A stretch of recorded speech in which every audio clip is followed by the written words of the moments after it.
அந்த மாதிரி நம்ம ரசாயனவியல்ல நிறைய விஷயங்கள் வந்து நம்ம படிப்போம். சரியா? அப்ப அதுல இருந்து கல்குலேஷன் எங்க தேவைப்படும் அப்படின்னா, ரசாயனவியல் சம்பந்தமான கணிப்புகள் செய்யறதுக்கு கல்குலேஷன் பாடம் வந்து ரொம்ப முக்கியம்.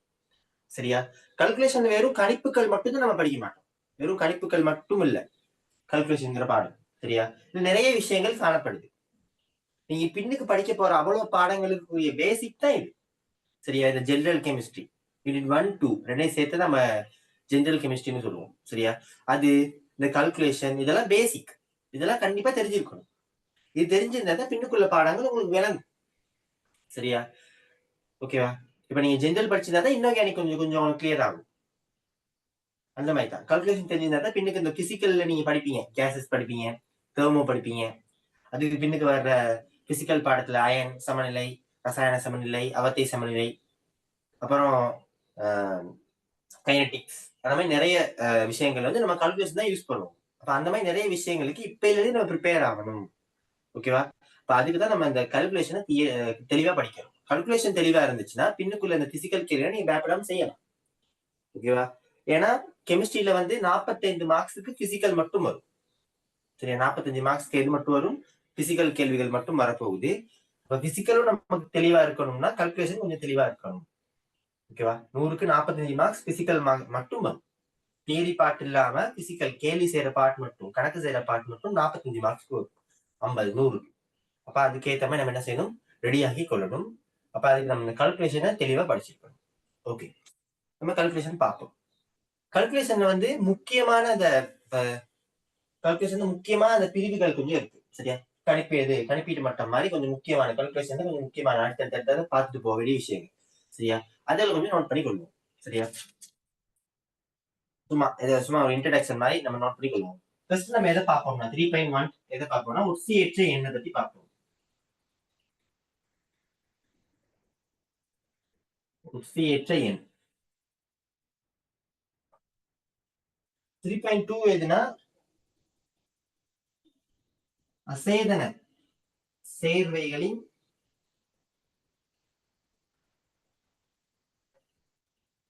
பெயரிடு.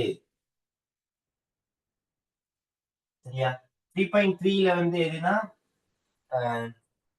அணுத்திணிவு, மூல் மற்றும் அவகாதரோ மாறிலி. அணுத்திணிவு அந்த நம்ம ஓலோல படிச்ச மாதிரி தான். அணுத்திணிவு, நம்ம அந்த சாரண திணிவுகள், சார்மூல கூட்டு திணிவு அதெல்லாம் வச்சு நம்ம கணக்குல செய்வோமே, அந்த மாதிரி ஸ்ட்ரக்சர் தான் அந்த 3.3ல வரப்போகுது. அணுத்திணிவு, மூல், அவகாதரோ மாறிலி.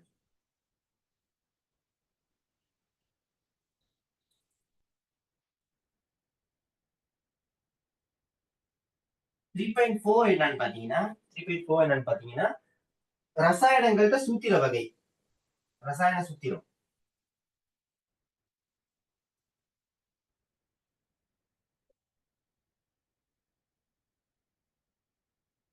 அடுத்து 3.5 வந்து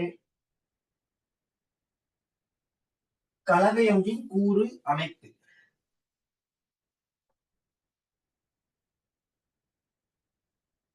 கலவையில் கூறு ஒன்றின் அமைப்பு.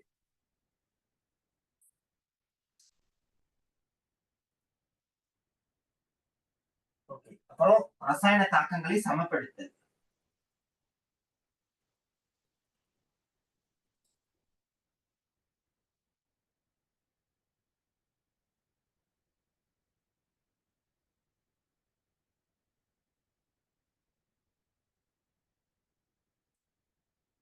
அப்புறம் அடுத்தது வந்து கரைசல் தயாரிப்பு.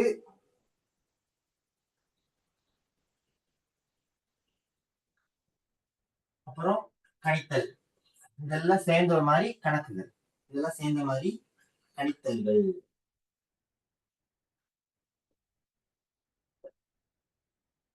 இவ்வளவு விஷயங்கள் தான் நம்ம பார்ப்போம். பிரதானமா நம்ம பார்க்க போறது இவ்வளவு விஷயங்கள் தான். இதுல ஒவ்வொன்றுக்கும் உப பிரிவுகள்லாம் இருக்கு. அதெல்லாம் நமக்கு தேவையில்ல. இது மட்டும் கொஞ்சம் நோட் பண்ணி கொள்ளணும். சரியா? சும்மா உங்களுக்கு முதல் பேஜ்ல நோட் பண்ணி கொள்ளணும். சரியா? அப்ப நம்ம இந்த ஓர்டர்ல தான் போவோம். என்னன்னா இப்ப என்ன செய்வோம், ஒரு சின்ன இது மட்டும் மாற்றுவேன் நான். என்னன்னா முதலாவது ஒட்சியேட் நம்ம படிப்போம். சரியா? ஒட்சியேட் படிச்சுட்டு 3.1 3.1 படிச்சுட்டு அடுத்து 3.6 படிச்சு கொடுப்பேன். ரசாயன தாக்கங்களை சமப்படுத்த. ஏன்னா ஒட்சியேட்டனை வச்சு எப்படி ரசாயன தாக்கங்களை சமப்படுத்தலாம் அப்படிங்கறத நம்ம பார்ப்போம். அப்ப அது ரெண்டுமே ஒரு பெரிய சாப்டர். அப்ப அது ரெண்டையும் சேர்த்து முடிப்பேன் பெஸ்ட். ஓடர் குழம்பு இதுன்னு கன்ஃபியூஸ் ஆக வேணாம், எல்லாம் ஒரே பாடம் தானே, அதான் பிரச்சனை இல்லை. அதான் ஒட்சியேட்டனையும் நான் ரசாயன தாக்கங்களை சமப்படுத்துவது ரெண்டையும் சேர்த்து செய்வேன்.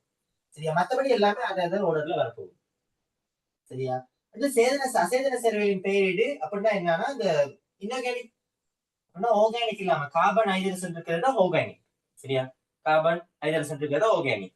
அது இல்லாம மற்ற சேர்வைகள்லாம் இருக்கே அசேதன சேர்வைகள் சொல்லுவோம். அந்த அசேதன சேர்வைகளோட பேரிடு நமக்கு தெரியும். அதே நம்ம சேதன சேர்வைகள் பேரிடு வந்து ஆர்கானிக் படத்துல படிப்போம். ஓகேவா? அப்ப அதுல இருந்து ஒரு கேள்வி வரும், இதுல இருந்தும் கண்டிப்பா ஒரு எம்சிக்கு வருது, எல்லாமே வந்துகிட்டு தான் இருக்கு. சரியா? உங்களுக்கு எம்சிக்கு வராட்டியும் எஸ்ஏ பாட்டுல 9 எஸ்ஏ 9வது எஸ்ஏல வந்து ஃபுல்லாவே இந்த பேரிடல் கேள்விகள் வரலாம். அப்ப நம்ம இங்கே இந்த அடிப்படை போட்டுருவோம். சரியா? இங்கே இந்த அடிப்படை போட்டு விடுவோம். அடுத்து இந்த அணுத்திணிவு மூல விவகாரமாக இது ஓரளவு படிச்ச மாதிரியே தான், வேற எந்த மாற்றமும் இல்லை. ஓரளவு படிச்ச மாதிரியே கொஞ்சம் வித்தியாசமா கொஞ்சம் படிப்போம், கொஞ்சம் சிக்கலான கேள்விகள். சரியா? இது வந்து எதுக்கு யூஸ் ஆகும்னா, இந்த பின்னுக்கு படிக்க போற கேசஸ்க்கு எல்லாம் ரொம்ப யூஸ் ஆகும். ஏன்னா கேசஸ்ல எல்லாம் ஃபுல்லாவே வாயுக்களோட மூல அது இதுன்னு பேசக்கூடிய விஷயங்கள் தான் நிறைய இருக்கும். அதெல்லாம் தெளிவா இருக்கணும்னா இது கொஞ்சம் தெளிவா இருக்கும். சரியா? அடுத்து ரசாயன சூத்திர வகை. இப்ப இதுல வந்து என்ன செய்வோம்னா, ரசாயன சூத்திரங்களை வச்சுக்கிட்டு திணிவுகளை கண்டுபிடிக்கிறது, திணிவுகளை வச்சுக்கிட்டு ரசாயன சூத்திரம் கண்டுபிடிக்கிறது, அந்த மாதிரி விஷயங்களை பத்தி படிப்போம். சரியா? நிறைய கணக்குகள்லாம் இருக்கும், நல்ல நல்ல கணக்குகள் இருக்கு, பார்ப்போம். அடுத்து கலவை ஒன்றின் கூறு அமைப்பு. இது ஓரளவு பிரச்சனை தான். அது செறிவு, கனவளவு பின்னம், மூல் பின்னம் பார்த்துருப்பாங்க, திணிவு சதவீதம், அந்த மாதிரி நிறைய விஷயங்கள் இருக்கு, அதுகளை பத்தி படிப்போம். அடுத்து அது ரசாயன தாக்கலை சமப்படுத்தல் வந்து இதோட சேர்த்து செய்வேன், ஒக்சியேட்டனோட சேர்த்து செய்வேன். அடுத்து கரைசல் தயாரிப்பு. சரியா? நீங்க எப்படி ஒரு ஆய்வு கூட்டத்துல கரைசல் தயாரிக்கலாம். சரியா? கரைசல் தயாரிப்புல கேள்வி வந்து இருக்கு. சரியா?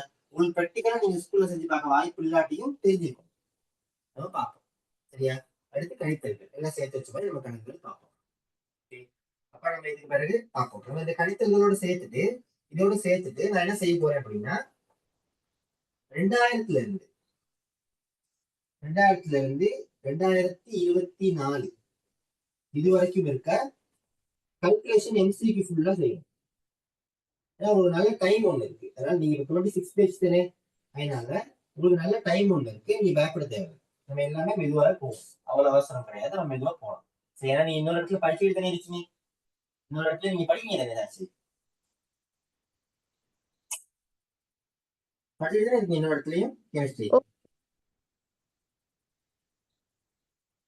அப்ப பிரச்சனை இல்லை. சரியா? இன்னொரு இடத்துல படிக்கிறதுனால எந்த பிரச்சனையுமே கிடையாது. அப்ப அதனால நம்ம ஸ்லோவே போகலாம், நம்ம ஃபுல் தியரி கேள்விகள் எல்லாமே பார்த்துருவோம். அப்ப 2000 தொடக்கம் 2024 வரைக்கும் உள்ள கல்குலேஷன் எம்சிக்கு ஃபுல்லா செய்வோம். 200 எம்சிக்கு இருக்குன்னு நினைக்கிறேன், பார்க்கணும். அது ஃபுல்லாவே செய்வோம். அது முடிச்சுட்டு ஒவ்வொரு வருஷமும் வரக்கூடிய எஸ்ஏக்களை செய்வோம். எஸ்ஏ ஃபுல் எஸ்ஏவை நம்ம என்ன செய்வோம், செய்ய போறோம். கிளியரா? அப்ப இதை பத்தி நம்ம இப்ப பார்க்க போறோம். ஓகே, சரி. அப்புறம் என்னோட ரூல்ஸ் கொஞ்சம் சொல்லிடுறேன். என்ன ரூல்ஸ்னா, ஃபுல் ஃபோக்கஸா நீங்க படிக்கணும். ஏன்னா நீங்க ஒருத்தர்னால நான் ரொம்ப கேர் எடுத்து தான் படிச்சு கொடுப்பேன், பிரச்சனை இல்லை. நீங்க ஃபுல் ஃபோக்கஸா படிக்கணும். கேள்விகள் கேட்டா பதில் சொல்லணும், அது மெயின் விஷயம். கேள்வி கேட்டா பதில் சொல்றதுக்கு என்ன செய்யணும், முதல் நாள் படிச்சு கொடுத்ததை நீ படிச்சுட்டு வரணும் அடுத்த கிளாஸ்க்கு. இப்ப நீ படிச்சு கொடுத்தா நாளைக்கு, இன்னைக்கு படிச்சு கொடுத்தா நாளைக்கு படிச்சுட்டு வரணும். படிக்காம அப்படியே மூடி வச்சுட்டு வந்தீங்கன்னா படிக்க சொல்ல இயலாது. சரியா? இப்ப அந்த மாதிரி விஷயங்கள் நான் ஸ்ட்ரிக்டா இருப்பேன். கேள்வி கேட்டா பதில் சொல்லியே ஆகணும் கண்டிப்பா. எக்ஸாம்ஸ் வைப்பேன். சரியா? நான் அந்த ஒவ்வொரு சாப்டர் முடியும் போது ஒரு எக்ஸாம் நம்ம கொஞ்சம் கேள்விகள் எடுத்து நான் அனுப்பி விடுவேன், நீ செஞ்சு எனக்கு உடனே அனுப்பணும். சரியா? இப்ப அந்த மாதிரி விஷயங்கள் கொஞ்சம் நடக்கும். இப்ப நீங்க உங்கள்கிட்ட கிளாஸ் விஷயம் அதே விஷயம் அதெல்லாம் பார்க்கணும் தான், அதையும் பார்த்துக்கொண்டு இந்த கிளாஸுக்கும் நீங்க பெர்ஃபெக்டா இருக்கணும். அப்பதான் இந்த கல்குலேஷன் கிளியர் ஆகும்.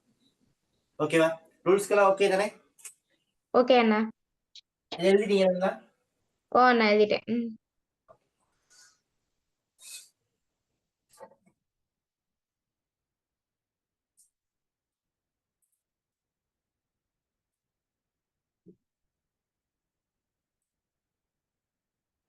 ஓகே, முதலாவது ஒட்சியேற்றல் தாழ்த்தல். ஒட்சியேற்ற பத்தி பார்க்க போறோம். ஒட்சியேற்றம்னா என்ன, தாழ்த்தல்னா என்ன? ஒட்சியேற்றம்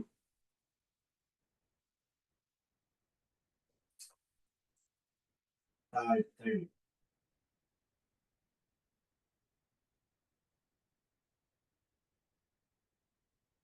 உட்சியேற்றம்னா என்ன, தாழ்த்தல்னா என்ன? படிச்சிருக்கீங்களா அதுக்கு உங்களுக்கு?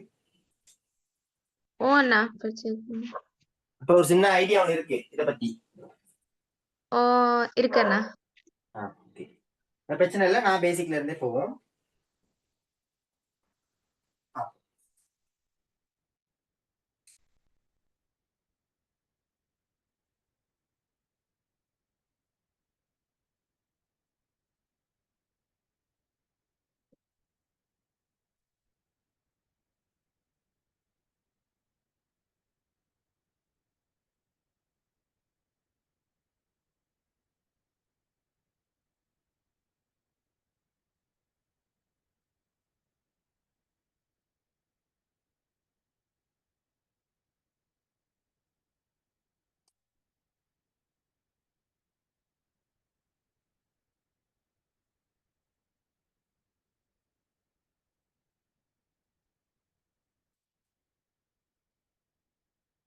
கெமிஸ்ட்ரிக்கு லெட்டர் இருக்க போறீங்க கிளாஸ்க்கு?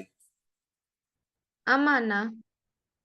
லெட்டர்ல இப்ப அந்த எங்க ஸ்கூல் ஆட்கள் வருவாங்க சரஸ்வதியில இருந்து, அப்புறம் அவங்களோட சேர்ந்து என்னண்ணா? சரஸ்வதியில இருந்து வருவாங்களே கொஞ்சம் பேர், அவங்களோட சேர்ந்து தானே படிக்கிறீங்க? ஆமா அண்ணா, 26 பேஜோட படிக்கிறேன். சரி சரி சரி. ஓகே, சரி நம்ம பார்ப்போம். ஒக்சியேட்டர்னா என்ன, தாழ்த்தல்னா என்ன. சரியா, பெரிய பெரிய விஷயம் கிடையாது. சரியா, என்னன்னா ஒரு தாக்கம் நடக்கும்போது, ஒரு தாக்கம், ஏதோ ஒரு தாக்கம் நடக்கும்போது ஒரு கூறு அந்த தாக்கத்தை ரெண்டு பேர் சேர்ந்து ஒரு தாக்கத்தை நிகழ்த்தி இன்னொன்னு கொண்டு வராங்க. ரெண்டு பேர் சேர்ந்து ஒரு தாக்கத்தை நிகழ்த்தி பாருங்க, சும்மா A to B, A plus B தாக்கம் அடக்கி சி அப்படிங்கிற ஒரு சேர்வை வருது. இல்ல சியும் டியும் வருதுன்னு வைப்போம். சியும் டியும் வருதுன்னு வைப்போம். சரியா, இப்படி ஒரு தாக்கம் நிகழும் போது ஏன் தாக்கம் நிகழுதுன்னு பாத்தீங்கன்னா, ஏன் ஒரு தாக்கம் நிகழுதுன்னு பாத்தீங்கன்னா, இலத்திரன்கள் வந்து இடமாற்றப்படுறதுனால. சரியா, இலத்திரன்கள் இடமாற்றப்படுறதுனால. ஓகேவா, புரோத்தனோ நியூத்திரனோ இடமாற்றப்படாது. உங்களுக்கு தெரியும், ஒரு தாக்கம் நடக்கும்போது புரோத்தன் நியூத்திரன் அப்படியே மாறாம இருக்கும். சரியா, ஒரு புரோத்தன் நியூத்திரன் என்ன செய்யும், மாறாம இருக்கும். இப்ப ஏங்கிற ஒரு சேவை சியா மாறுது, பிங்கிற ஒரு சேவை டியா மாறுதுன்னு வைப்போம்.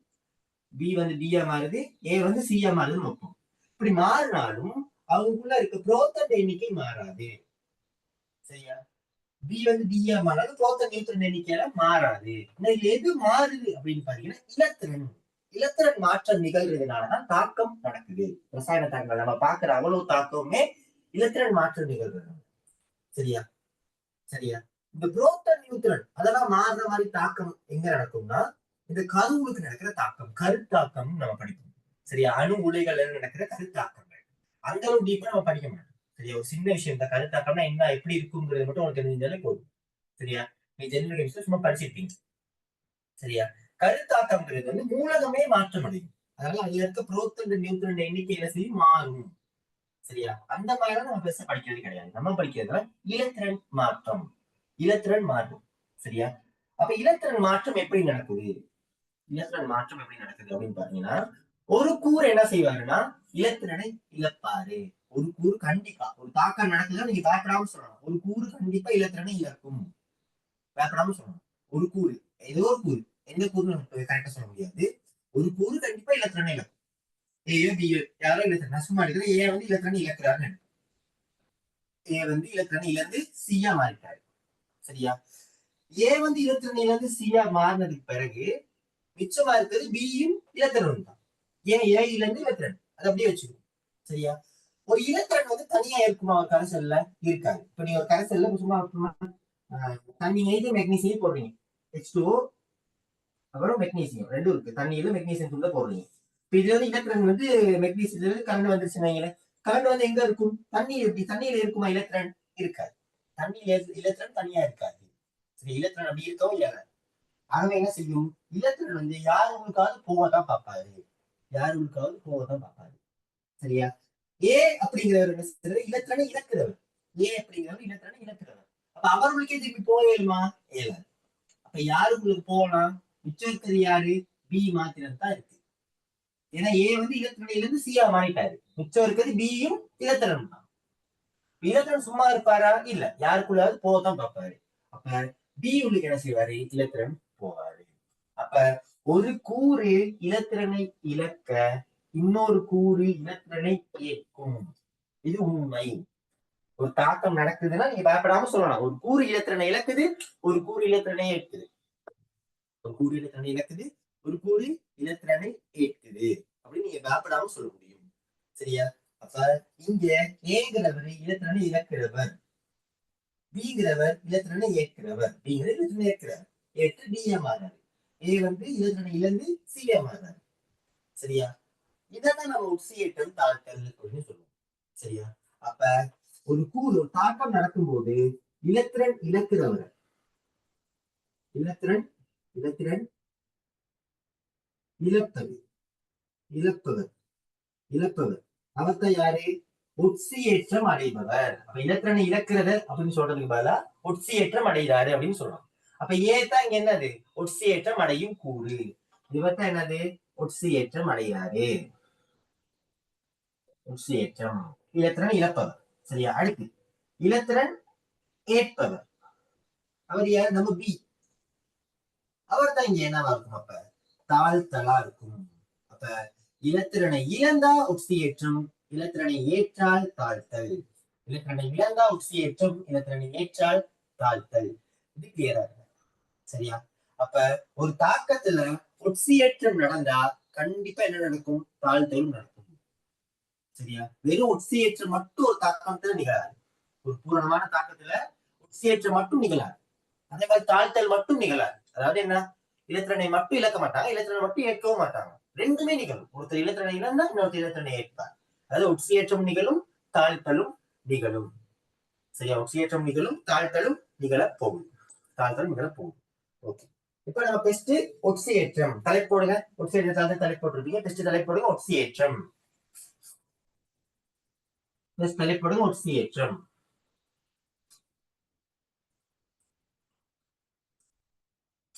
ஒரு உதாரணம்னு பார்ப்போம். நம்மளோட சோடியம் ஒட்சியேற்றம் மட்டும். இப்ப நம்ம ஒட்சியேற்றம் தனியா பார்ப்போம், அடுத்து தாழ்த்தல் தனியா பார்ப்போம். சரியா? நமக்கு தெரியும் ஒட்சியேற்றம் தாழ்த்தல் தனித்தனியா நிகழாது, ரெண்டும் சேர்ந்துதான் நிகழும். ஒட்சியேற்றம் மட்டும் தனியா பார்ப்போம். சரியா? ஓகே.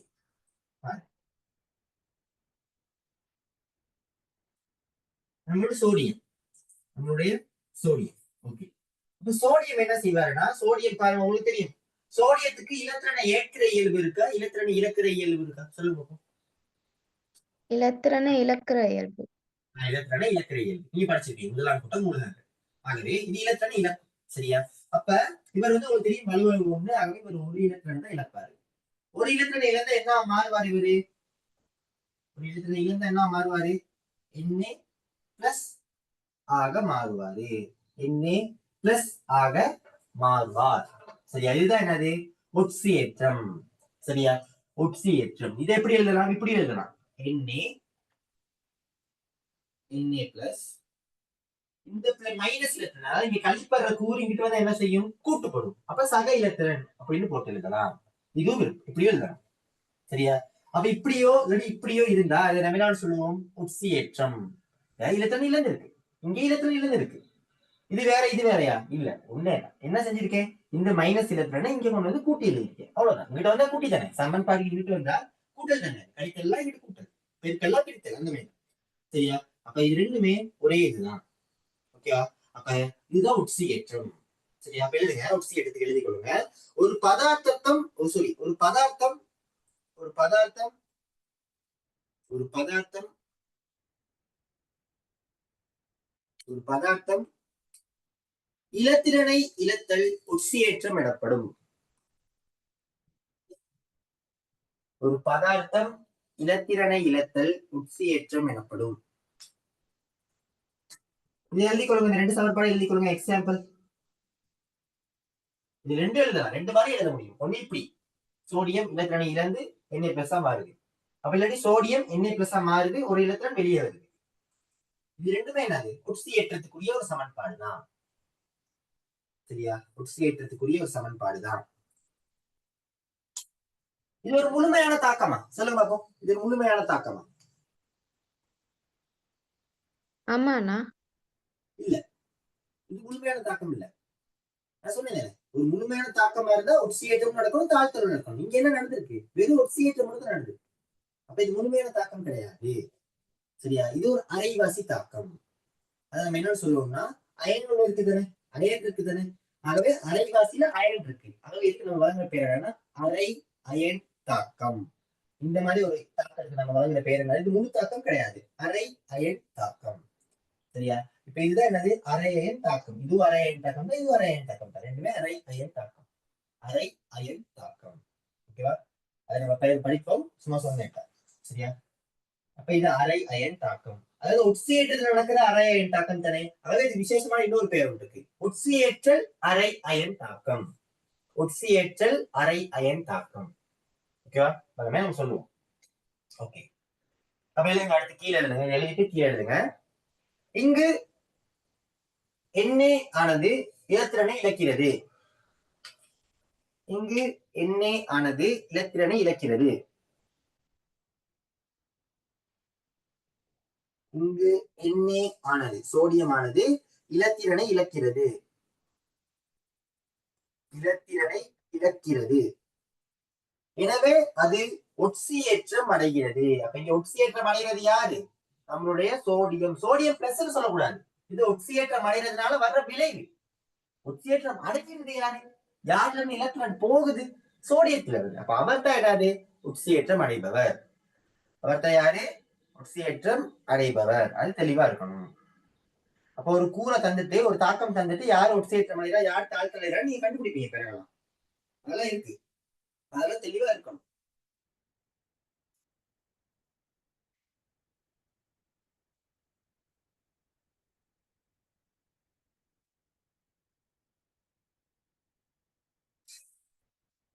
ஓகே, ரெண்டாவது தலைப்பு போடுங்க. ரெண்டாவது தலைப்பு போடுங்க, என்னது? தாழ்த்தல். தாழ்த்தல். தாழ்த்தல். சரியா? இப்ப தாழ்த்தல்னா என்ன? வரையறுக்கணும் சொல்லுங்க பாப்போம். தாழ்த்தல்னா என்ன? வரையறுக்கணும் சொல்லுங்க பாப்போம். ஒரு பதார்த்தமானது இலத்திரனை ஏற்றல் தாழ்த்தல் எனப்படும். அவ்வளவுதான், எழுதி கொள்ளுங்க. எழுதி கொள்ளுங்க. எக்ஸாம்பிள் எழுதி பாருங்க. குளோரின், நம்மளுடைய குளோரின். சொல்லுங்க, குளோரின் உங்களுக்கு தெரியும், இலத்திரனை ஏற்கிற இயல்பு இருக்கா, இலத்திரனை இழக்கிற இயல்பு இருக்கா? இலத்திரனை இழக்கிற இயல்பு, ஏற்கிற இயல்பு. ஏற்கிற இயல்பு. சரியா? அப்ப குளோரின் ஒரு இலத்திரனை ஏந்து என்ன மாறும்? குளோரின் மைனஸ் ஆக மாறும். குளோரின் ஒரு இலத்திரனை ஏற்று மைனஸ் ஆக மாறும். அப்ப இதுதான் என்னது? தாழ்த்தலுக்குரிய ஒரு உதாரணம். அப்ப இது முழு தாக்கமா? இல்ல, இது அரை அயன் தாக்கம் தான். இது அயன் இருக்கு தானே, ஆகவே அது அரை அயன் தாக்கம். சரியா? தாழ்த்தல நடக்கிற அரை அயன் தாக்கம் தானே. ஆகவே இவர் விசேஷமான பேர் என்ன? தாழ்த்தல் அரை அயன் தாக்கம். இவருக்கு பேர் என்ன? தாழ்த்தல் அரை அயன் தாக்கம். தெளிவா இருக்கும். ஓகேவா? இது எப்படி எழுதலாம்? உங்களுக்கு தெரியும், அரை Cl2 பிளஸ் இலத்திரன் Cl மைனஸ். இப்படி எழுதலாமா, எழுதலாங்க? இந்த மாதிரி, இந்த மாதிரி இந்த தாக்கத்தை இந்த மாதிரி எழுதலாமா, எழுத முடியாது? எழுதலாம் அண்ணா. ஏன் அதே Cl2னா ஒரு Cl தானே, இங்கே ஒரு Cl தானே. அதை இப்படி எழுதலாம், ரெண்டே எழுதிக்கலாம். ரெண்டு மாதிரியும் எழுதிக்கோங்க.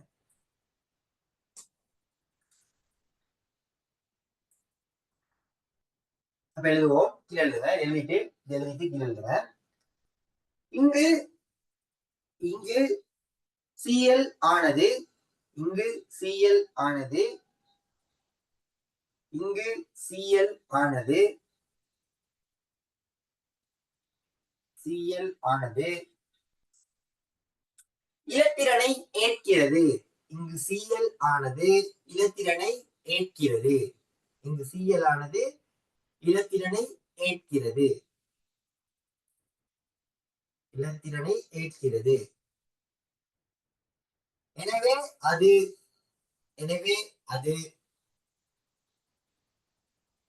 தாழ்த்தல் அடைகிறது. எனவே அது தாழ்த்தல் அடைகிறது. எனவே அது தாழ்த்தல் அடைகிறது.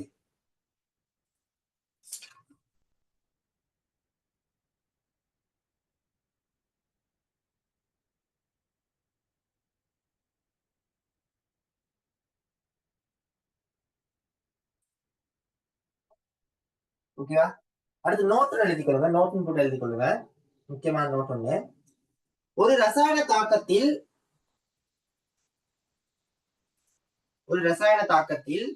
ஒட்சியேற்றத்துடன் ஒட்சியேற்றத்துடன் ஒட்சியேற்றத்துடன் இலத்திரனை இழக்கிறது, அதான் ஒட்சியேற்றம்.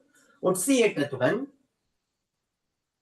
ஒட்சியேற்றத்துடன் தாழ்த்தலும் தாழ்த்தலும் தாழ்த்தலும் கூடவே இருக்க வேண்டும்.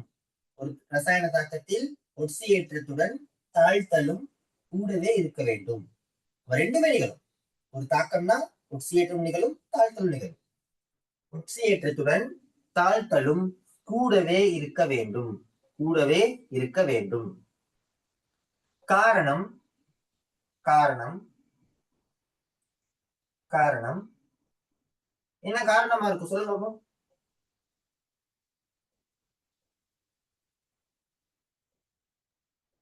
ஒண்ணு நிறைஞ்சுன்னா அது அரை தாக்கம்னா அதுதான் ஒரு ஒண்ணு நினைச்சா அயன் தாக்கம். சரி, அதுவும் சரி. அது இல்ல, அது இல்லாம இன்னொரு காரணம் சொல்லுங்க, நல்ல காரணம்.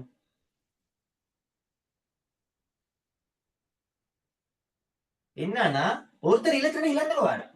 சரியா? இலத்திரனை இழந்தா மட்டும் பத்தாது, அந்த இலத்திரன் அப்படி சும்மா இருக்காது. அப்ப என்ன செய்யணும்? ஒருத்தர் கண்டிப்பா அதை ஏற்கணும். அப்ப ஒருத்தர் இலத்திரனை இழந்தா இன்னொருத்தர் இலத்திரனை ஏற்கணும். அதனாலதான் ஒட்சியேற்றம் நிகழும், தாழ்த்தலும் நிகழும். இதான் சொல்லணும். சரியா? எழுதி கொடுங்க. காரணம், ஒரு கூறு இலத்திரனை இழந்து ஒரு கூறு இலத்திரனை இழந்து ஒரு கூறு இலத்திரனை இழந்து ஒட்சியேற்றம் அடைய ஒட்சியேற்றம் அடைய ஒரு கூறு இலத்திரனை இழந்து ஒட்சியேற்றம் அடைய பிரிதொரு கூறு பிரிதொரு கூறு பிரிதொரு கூறு இலத்திரனை ஏற்று தாழ்த்தல் அடையும். இலத்திரனை ஏற்று தாழ்த்தல் அடையும். இலத்திரனை ஏற்று தாழ்த்தல் அடையும்.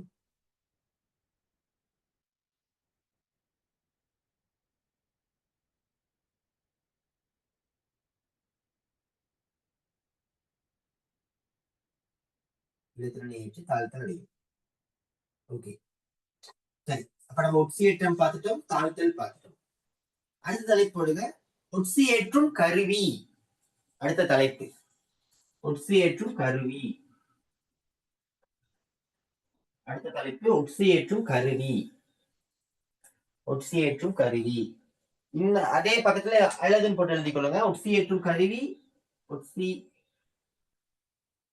ஒட்சியேற்றும் கருவி அல்லது ஒட்சியேற்றி.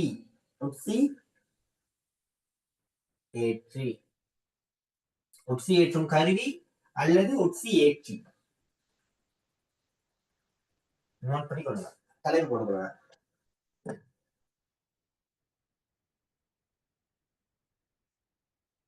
இது பெரிய விஷயம் கிடையாது, சிம்பிளான விஷயம் தான். ஒட்சியேற்றம்னா என்ன? இலத்திரனை இழக்கிறது.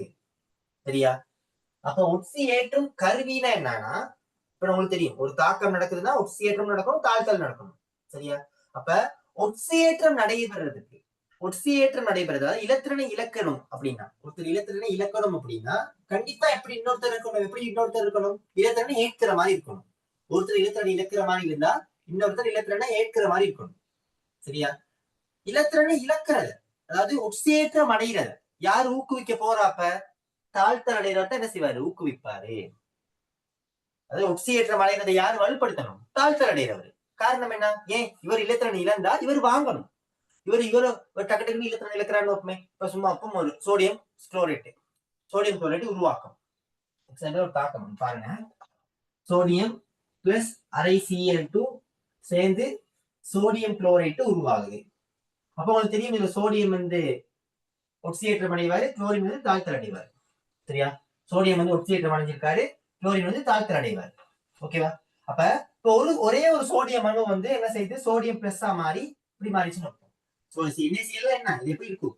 NaCl எப்படி இருக்க போகுது? Na பிளஸ் Cl மைனஸா இருக்க போகுது. அது உங்களுக்கு தெரியும், Na பிளஸ் சக Cl மைனஸா இருக்க போகுது. சரியா? இந்த மாதிரி தான் இருக்கும். ஓகேவா? சோடியம் ஒருத்தர் இலத்திரனை ஏற்று இலத்திரனை இழந்து ஒட்சியேற்றம் அடைஞ்சிருக்காரு. இன்னொருத்தர் இலத்திரனை ஏற்று தாழ்த்தல் அடைஞ்சிருக்காரு. ஓகேவா? அப்ப இவர் ஸ்பீடா நடக்கணும்னா, அதாவது ஒட்சியேற்றம் அடைகிறது ஸ்பீடா நடக்கணும்னா, ஒட்சியேற்றம் அடைகிறது ஸ்பீடா நடக்கணும்னா தாழ்த்தல் என்ன செய்யணும்? ஸ்பீடா நடக்கணும். என்ன, இவர் இலத்திரனை இலக்க இலக்க இலக்க இவர் இலத்திரனை வாங்கணும். அப்பதான் என்ன செய்யும்? இவர் ஸ்பீடா நகழ்வாரு. அதே மாதிரிதான் ஆப்போசிட் ஆகும். எப்படி? இவரு தாழ்த்தல் அடைகிறது ஸ்பீடா நடக்கணும் அப்படின்னா இவர் என்ன செய்யணும்? டக்கு டக்கு டக்குன்னு இலத்திரனை இழக்கணும். விளங்குதா? அப்ப ஒட்சியேற்றம் அடைகிறத ஊக்குவிக்கிறவர் யாரு? இவரு.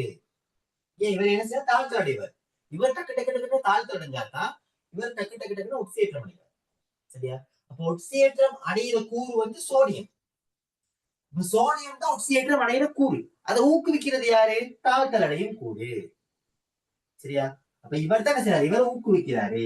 அப்ப ஒட்சியேற்றத்துக்கு ஹெல்ப் பண்றாரு. ஆகவே இவர் தான் நம்ம என்னன்னு சொல்லுவோம்? ஒட்சியேற்றும் கருவி. அதுதான் கருவி. அவர் தான் ஆள். என்ன ஆள்? அதான் அந்த சப்போர்ட் பண்ற ஒரு ஆள். இவருக்கு சப்போர்ட், ஒட்சியேற்றம் நடைபெறத சப்போர்ட் பண்றாரு. ஒட்சியேற்றும் கருவி. சரியா? அப்ப இவர் எப்படிப்பட்டவர்? ஒட்சியேற்ற சப்போர்ட் பண்றவர். ஒட்சியேற்றும் கருவி. சரியா? அப்படி ஒட்சியேற்றி. ஒட்சியேற்றின்னு சொல்லும் போது யாரை நீங்க யோசிக்கணும்? ஒட்சியேற்றம் அடைகிறவரை யோசிக்க கூடாது. ஒட்சியேற்றம் அடைகிறவருக்கு யாரு ஹெல்ப் பண்றா? யாரு ஒட்சியேற்றம் அடைய வைக்கிறா? இவர் இலத்திரனை இழந்தா இவர் ஏற்றாதான் தாக்கமே நிகழும். இவர் இலத்திரனை இவர் ஏற்றாதான் என்ன செய்யும்? தாக்கமே நிகழும். இல்லாட்டி தாக்கம் நிகழாது. அப்ப இவர் ஒட்சியேற்றம் அடைகிறது வைக்கிறவர் யாரு? இவரு. அப்ப இவர் தான் எப்படி? ஒட்சியேற்றும் கருவி. ஒட்சியேற்றும் கருவி அதாவது ஒட்சியேற்றி. சரியா? அப்ப சொல்லுங்க, தாழ்த்தும் கருவி யாரு? இதுல தாழ்த்தும் கருவி சோடியம் அண்ணா. சோடியம். அதே மாதிரி அப்படியே ஆப்போசிட்டா வரப்போகுது. சரியா? அப்படின்னா என்னது? இவர் தாழ்த்தல் அடைய வைக்கிற கூறு யாரு? இவர். இவர் தான் ஒட்சியேற்றம் அடைஞ்சாதான் இவர் தாழ்த்துவார்.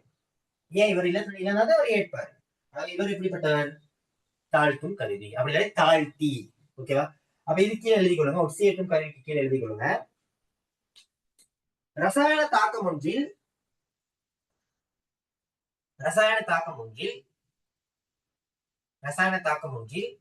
இலத்திரன்களை ஏற்கத்தக்க கூறு.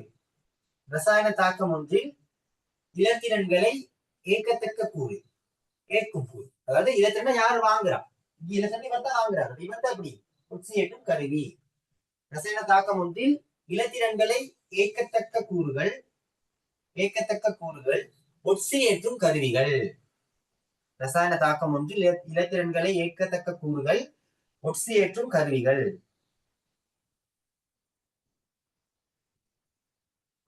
ஒட்சியேற்றும் கருவிகள். ஓகேவா? அதுக்கு ஒரு உதாரணம் எழுதி கொள்வோம். இந்த உதாரணம் தேவையில்லை. இது வந்து ஃபுல் தாக்கம். அப்ப நம்ம ஒட்சியேற்றும் கருவி விட்டு தாக்கத்தை மட்டும் எழுதுவோம். ஒட்சியேற்றும் கருவினா யாரு? தாழ்த்தல் அடைகிற கூறு. இப்ப இவருக்கு தாக்கத்தை மட்டும் எழுதுவோம். இவருக்கு தாக்கம் மட்டும் எப்படி வரப்போகுது? அரை Cl2 ஒரு இலத்திரனை ஏற்று Cl மைனஸா மாறுது. இதுதான் என்னது? ஒட்சியேற்றும் கருவிக்கான சமன்பாடு. இப்படி சொல்லலாம். இன்னொரு பேர் என்னது? ஒட்சியேற்றி அவருக்கான சமன்பாடு. அப்ப இல்லாட்டி இன்னொரு பேர் சொல்லலாம். என்ன சமன்பாடு? என்ன பேர்? தாழ்த்தும் செயற்பாடு. அப்ப இதுக்கு 3 பேர் இருக்கு. ஒரு தாக்கத்துக்கு 3 பேர் சொல்லலாம். ஒண்ணு என்னது? தாழ்த்தல் தாக்கம். இதை எழுதி கொள்ளுங்க. இந்த உதாரணம் எழுதி கொள்ளுங்க கீழே. முதலாவது என்னது? தாழ்த்தல் தாக்கம். அப்ப இதை தாழ்த்தல் தாக்கம்னு சொல்லலாம். சரியா? இல்ல அப்படி இல்லைன்னா எப்படி சொல்லலாம்? ஒட்சியேற்றும்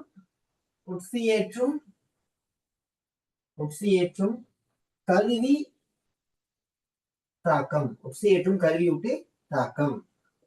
அப்படி இல்லாட்டி சில பேர் என்ன சொல்லலாம்? ஒட்சியேற்றியின் தாக்கம். ஒரு தாக்கத்துக்கு 3 பேர் சொல்ல முடியும். இப்ப கிளியரா?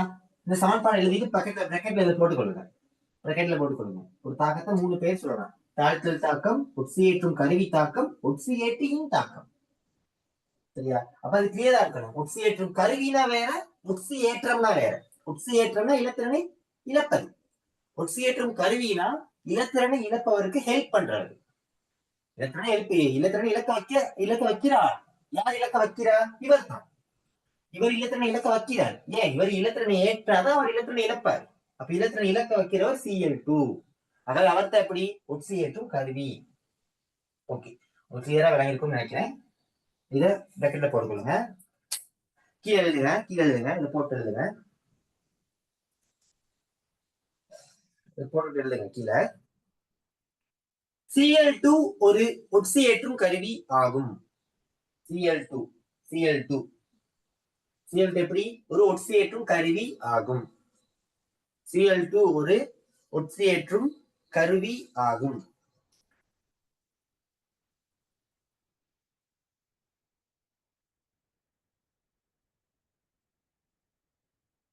Cl2 ஒரு ஒட்சியேற்றும் கருவியாகும்.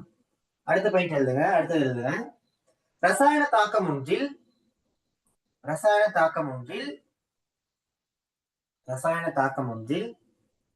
இலத்திரனை ஏற்று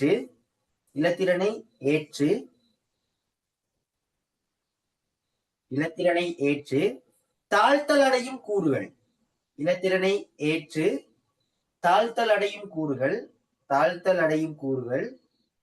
எப்படிப்பட்ட கருவி? ஒட்சியேற்றும் கருவி. சரியா? இலத்திரனை ஏற்று தாழ்த்தல் அடையும் கூறுகள் ஒட்சியேற்றும் கருவியாகும். ரசாயன தாக்கம் ஒன்றில் இலத்திரனை ஏற்று தாழ்த்தல் அடையும் கூறுகள் ஒட்சியேற்றும் கருவியாகும். அப்போ ஒரு ரசாயன தாக்கத்துல யாரு தாழ்த்தல் அடைகிறாரோ அவர்தான் எப்படிப்பட்டவர்? ஒட்சியேற்றும் கருவி. சரியா? ஓகே, தெளிவா புரிஞ்சிருக்கும் உங்களுக்கு. அடுத்த தலைப்பு போடுங்க. என்ன அடுத்த தலைப்பு? தாழ்த்தும் கருவி. அடுத்த தலைப்பு என்னது? தாழ்த்தும் கருவி. ஸ்பீடா போறேனா? ஸ்பீட்னா சொல்லுங்க, மைக் ஆன் பண்ணி சொல்லுங்க. ஸ்பீட்லயே இல்ல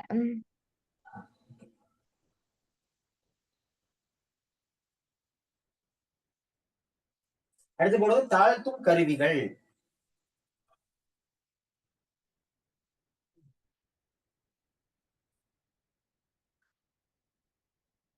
அப்படி இல்லாட்டி இன்னொரு பேர் என்னது? தாழ்த்தி.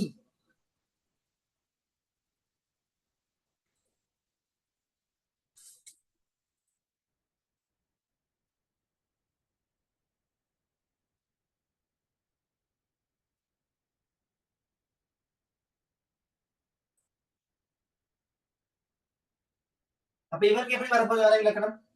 சொல்லுங்க பாப்போம்.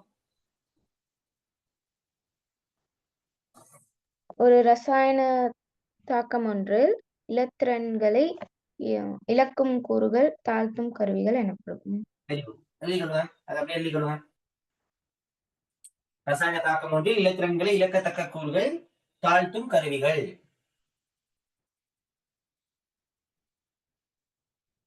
அதுக்கு உதாரணம் முதல்ல எழுதின உதாரணத்தை எழுதிக்கொள்ளுங்க. என்ன உதாரணம் எழுதணும்? சோடியம் ஒரு இலத்திரனை இழந்து சோடியம் பிளஸ்ஸா மாறுது. இதுதான் என்னது? தாழ்த்தும் கருவி. அதுக்கான தாக்கம். அப்ப இதுக்கு 3 பேர் இருக்கு. என்னது?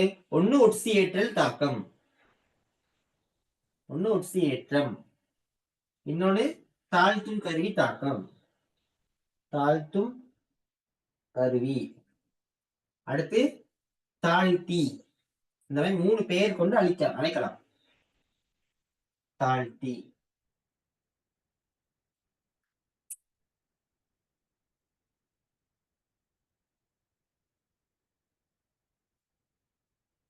அடுத்து கீழே எழுதுங்க. சோடியம் ஆனது ஒரு தாழ்த்தும் கருவி. சோடியம் ஆனது ஒரு தாழ்த்தும் கருவி.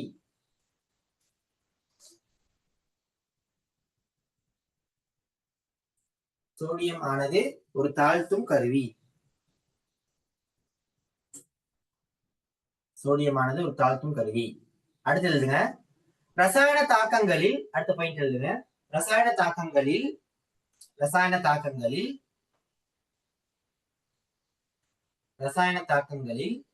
இலத்திரன்களை இழந்து ரசாயன தாக்கங்களில்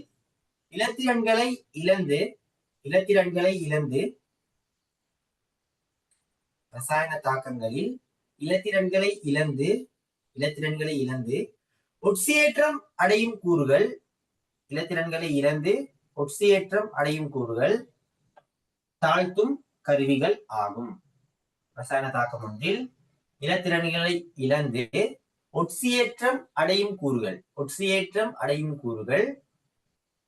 தாழ்த்தும் கருவிகள் ஆகும்.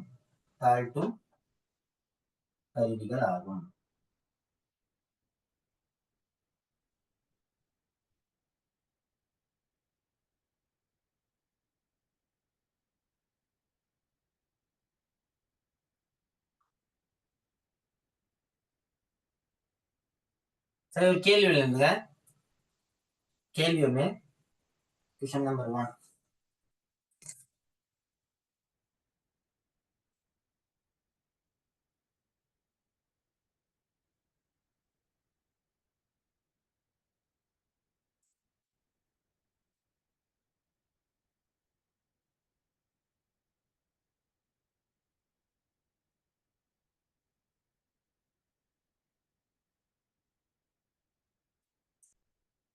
கேள்வி போட்டு இந்த சமன்பாடு எழுதுங்க. கேள்வி போட்டு இந்த சமன்பாடு எழுதுங்க.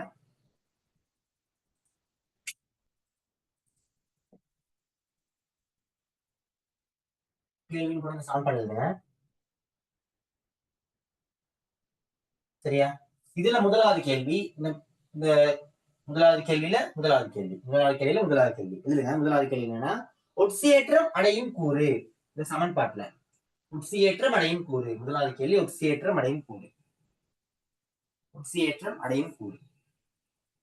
இரண்டாவது கேள்வி தாழ்த்தல் அடையும் கூறு. முதலாவது கேள்வி ஒட்சியேற்றம் அடையும் கூறு. இரண்டாவது கேள்வி தாழ்த்தல் அடையும் கூறு. ஒட்சியேற்றம் அடையும் கூறு. இரண்டாவது கேள்வி தாழ்த்தல் அடையும் கூறு. முதலாவது கேள்வி ஒட்சியேற்றம் அடையும் கூறு. இரண்டாவது கேள்வி தாழ்த்தல் அடையும் கூறு. மூணாவது கேள்வி ஒட்சியேற்றும் கருவி.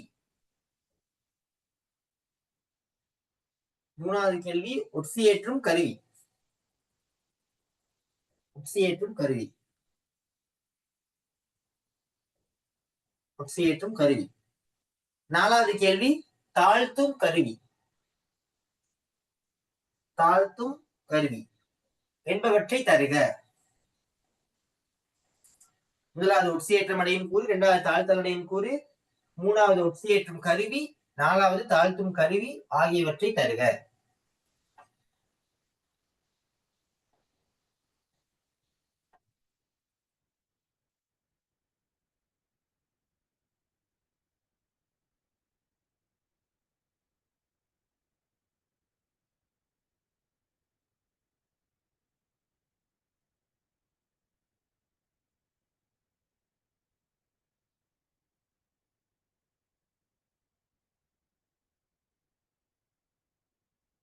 சரியா? ஓ அண்ணா. முதலாவது ஆன்சர் என்ன? சோடியம் அண்ணா, எண்ணெய்.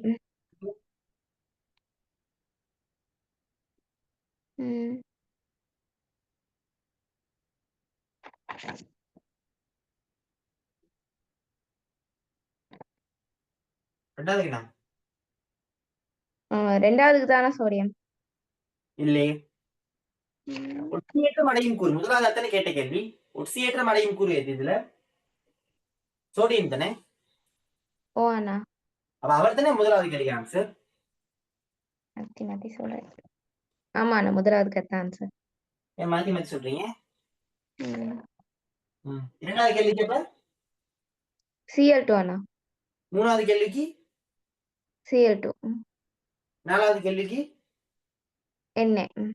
Sorry, very good. ஓகே, அடுத்து இன்னொரு கேள்வி எழுதுங்க. Question number 2.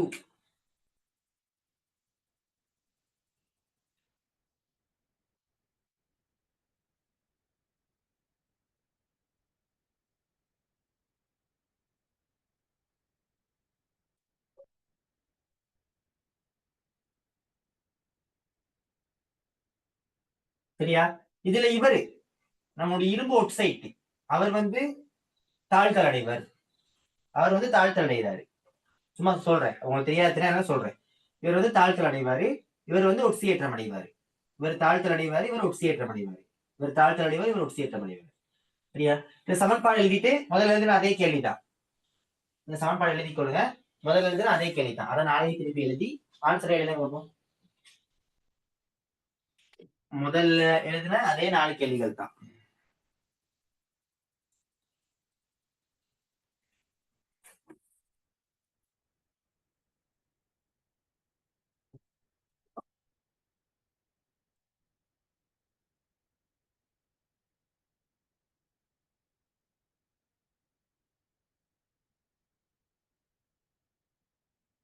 செஞ்சுட்டா சொல்லுங்க.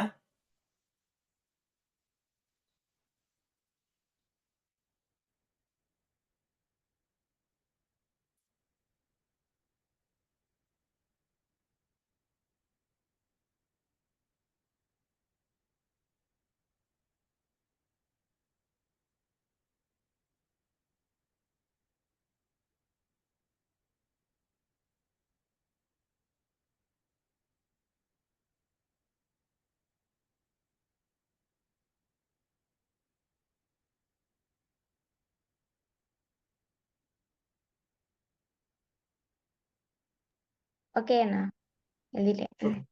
முதலாவது கேள்விக்கு என்ன ஆன்சர்? CO. இரண்டாவது கேள்விக்கு FEO அண்ணா. மூணாவதுக்கு FEO. நாலாவதுக்கு CO. ஓகே. இனி உங்களுக்கு இதெல்லாம் சிம்பிள் மேட்டர் தான், பெரிய விஷயம் கிடையாது. என்ன ஒரு தாக்கத்துல யார் ஒட்சியேற்றம் அடைகிறா, யார் தாழ்த்தல் அடைகிறா. ஒட்சியேற்றம் அடைகிறவர் ஒட்சியேற்றம் அடைகிறவர் தாழ்த்தும் கருவி, தாழ்த்தல் அடைபவர் ஒட்சியேற்றம் கருவி. ஓகே சரி. அடுத்து 2 மெயின் நோட் ஒன்று போட்டுக்கொள்ளுங்க. நோட் 2 போட்டுக்கொள்ளுங்க.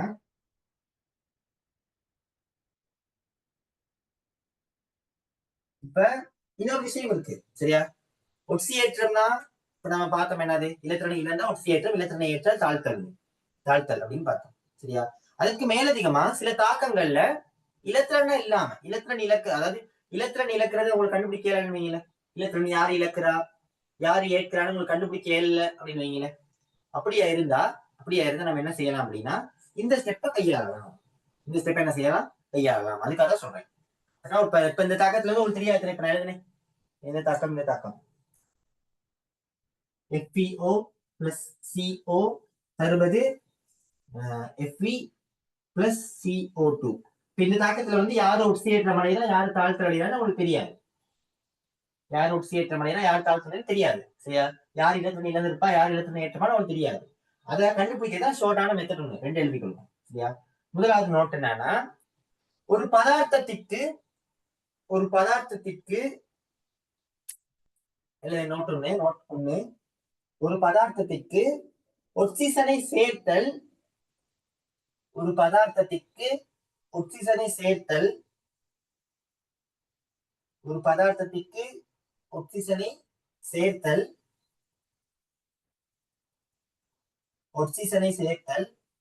ஒட்சியேற்றம் எனவும், ஒரு பதார்த்தத்திற்கு ஒட்சிசனை சேர்த்தல் ஒட்சியேற்றம்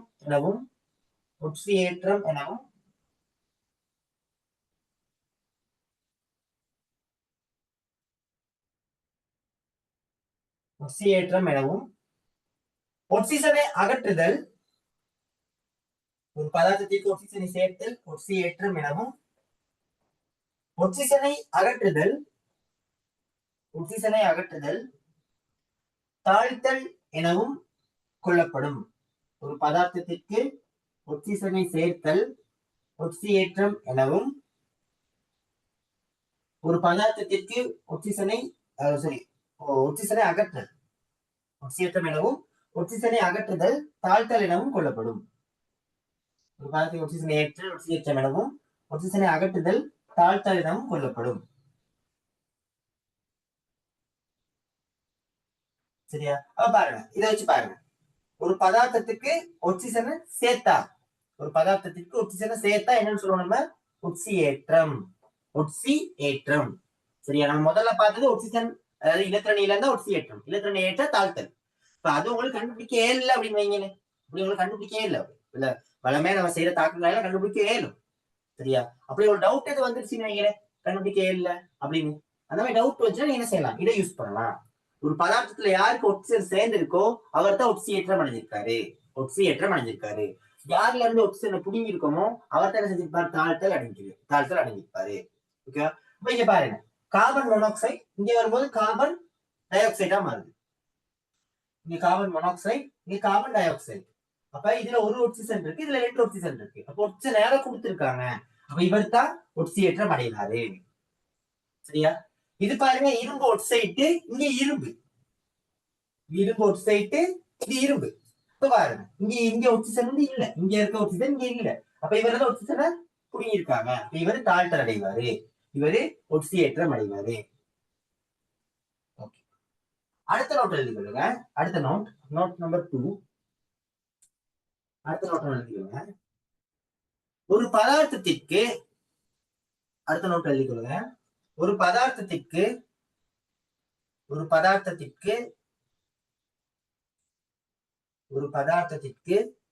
ஹைதரசனை சேர்த்தல்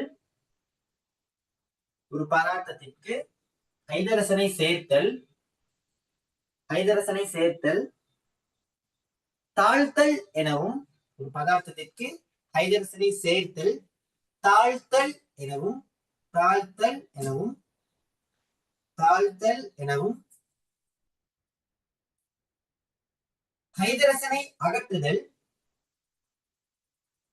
சேர்த்தல் தாழ்த்தல் எனவும் ஹைதரசனை அகற்றுதல் ஒட்சியேற்றம் எனவும் கொள்ளப்படும். ஹைதரசனை அகற்றுதல் ஒட்சியேற்றம் எனவும் கொள்ளப்படும்.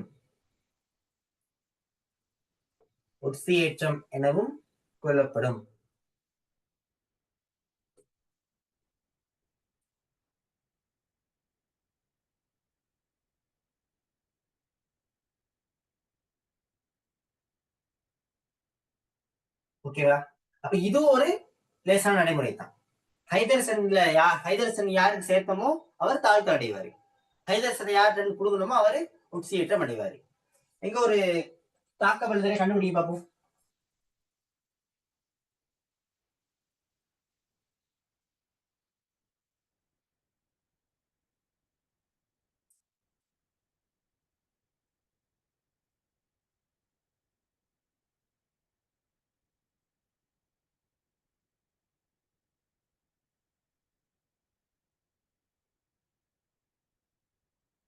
இங்க கண்டுபிடிங்க.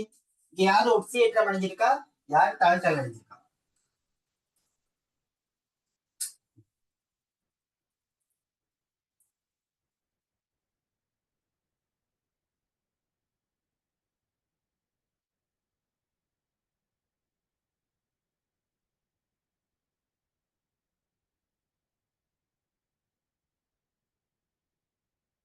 யாரு ஒட்சியேற்றம் அடைஞ்சிருக்கா? CH4 அவரு ஒட்சியேற்றம் அடைஞ்சிருக்காரா? O okay. அடுத்து தாழ்த்தல் அடைஞ்சவர் O2 லேசான விஷயம் தான். என்னது பார்ப்போம். இது CH4 இருக்கு, இங்க CO2 இருக்கு. அப்போ ஆக்சிஜன் சேர்த்திருக்காங்க, ஒட்சியேற்றம். இங்க O2 இருக்கு, இங்க H2O இருக்கு. அப்ப ஒட்சிஜன், அதாவது இங்க வந்து என்ன செஞ்சிருக்காங்க, ஒட்சிஜன் பிடிக்கிருக்காங்க அப்படின்னு சொல்லணும். அதாவது இங்க ஒரு ஒட்சிஜன் தான் இருக்கு அப்படின்னு யோசிக்கலாம். அப்படி இல்லாட்டி எப்படி யோசிக்கலாம், ஹைட்ரஜனை சேர்த்திருக்காங்க. ஹைட்ரஜன் சேர்த்தா தாழ்த்தல். அப்ப இவர் தாழ்த்தல், இவர் ஒட்சியேற்றம். பயப்படவே தேவையில்லை. யாரு ஒட்சியேற்றம் அடைகிறான்னு கண்டுபிடிச்சாலே போதும். மற்றவர் தான் என்ன செய்வார், தாழ்த்தல் அடைவார். ஒருத்தர் ஒட்சியேற்றம் அடைய, மற்றவர் தாழ்த்தல் அடைவார். ஓகே. அப்ப அது உங்களுக்கு கிளியரா இருக்கும். இந்த ஐடியாவை ஞாபகம் வச்சுக்கொள்ளுங்க, இந்த மெத்தடை ஞாபகம் வச்சுக்கொள்ளுங்க. சரியா? சில டைம்ல உங்களுக்கு கண்டுபிடிக்க இயலாம போயிடுச்சுன்னா இதை யூஸ் பண்ணி கொள்ளுங்க. ஒட்சிஜனை சேர்த்தா ஒட்சியேற்றம், ஒட்சிஜனை இழந்தா தாழ்த்தல், ஹைட்ரஜன் சேர்த்தா தாழ்த்தல், ஹைட்ரஜன் இழந்தா அது வந்து ஒட்சியேற்றம் அப்படிங்கறத ஞாபகம் வச்சுக்கொள்ளுங்க. ஓகேவா? அடுத்து ஒட்சியேற்ற எண். அடுத்து பிரதான தலைப்பு ஒன்று போடுங்க. இவ்வளவு நேரம் படிச்சது பேசிக். ஒட்சியேற்றத்துக்கு பேசிக் தான் இவ்வளவு நேரம் படிச்சோம். ஒட்சியேற்றம் தாழ்த்தலுக்கு பேசிக் தான் நம்ம இவ்வளவு நேரம் படிச்சோம். அடுத்து படிக்க போறதுதான் மெயின் விஷயம். இதுல இருந்தா அடிக்கடி கேள்விகள் வருது, நிறைய தாக்கங்கள் வருது, எல்லாத்துலயுமே இந்த அடிப்படை இருக்கு. ஒட்சியேற்ற எண் போடுங்க. ஒட்சியேற்ற எண் தலைப்பு, பிரதான தலைப்பு போடுங்க. ஒட்சியேற்ற எண்.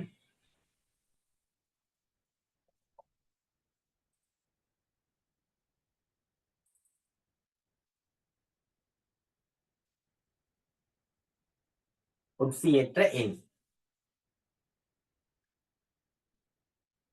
ஒட்சியற்ற எண்.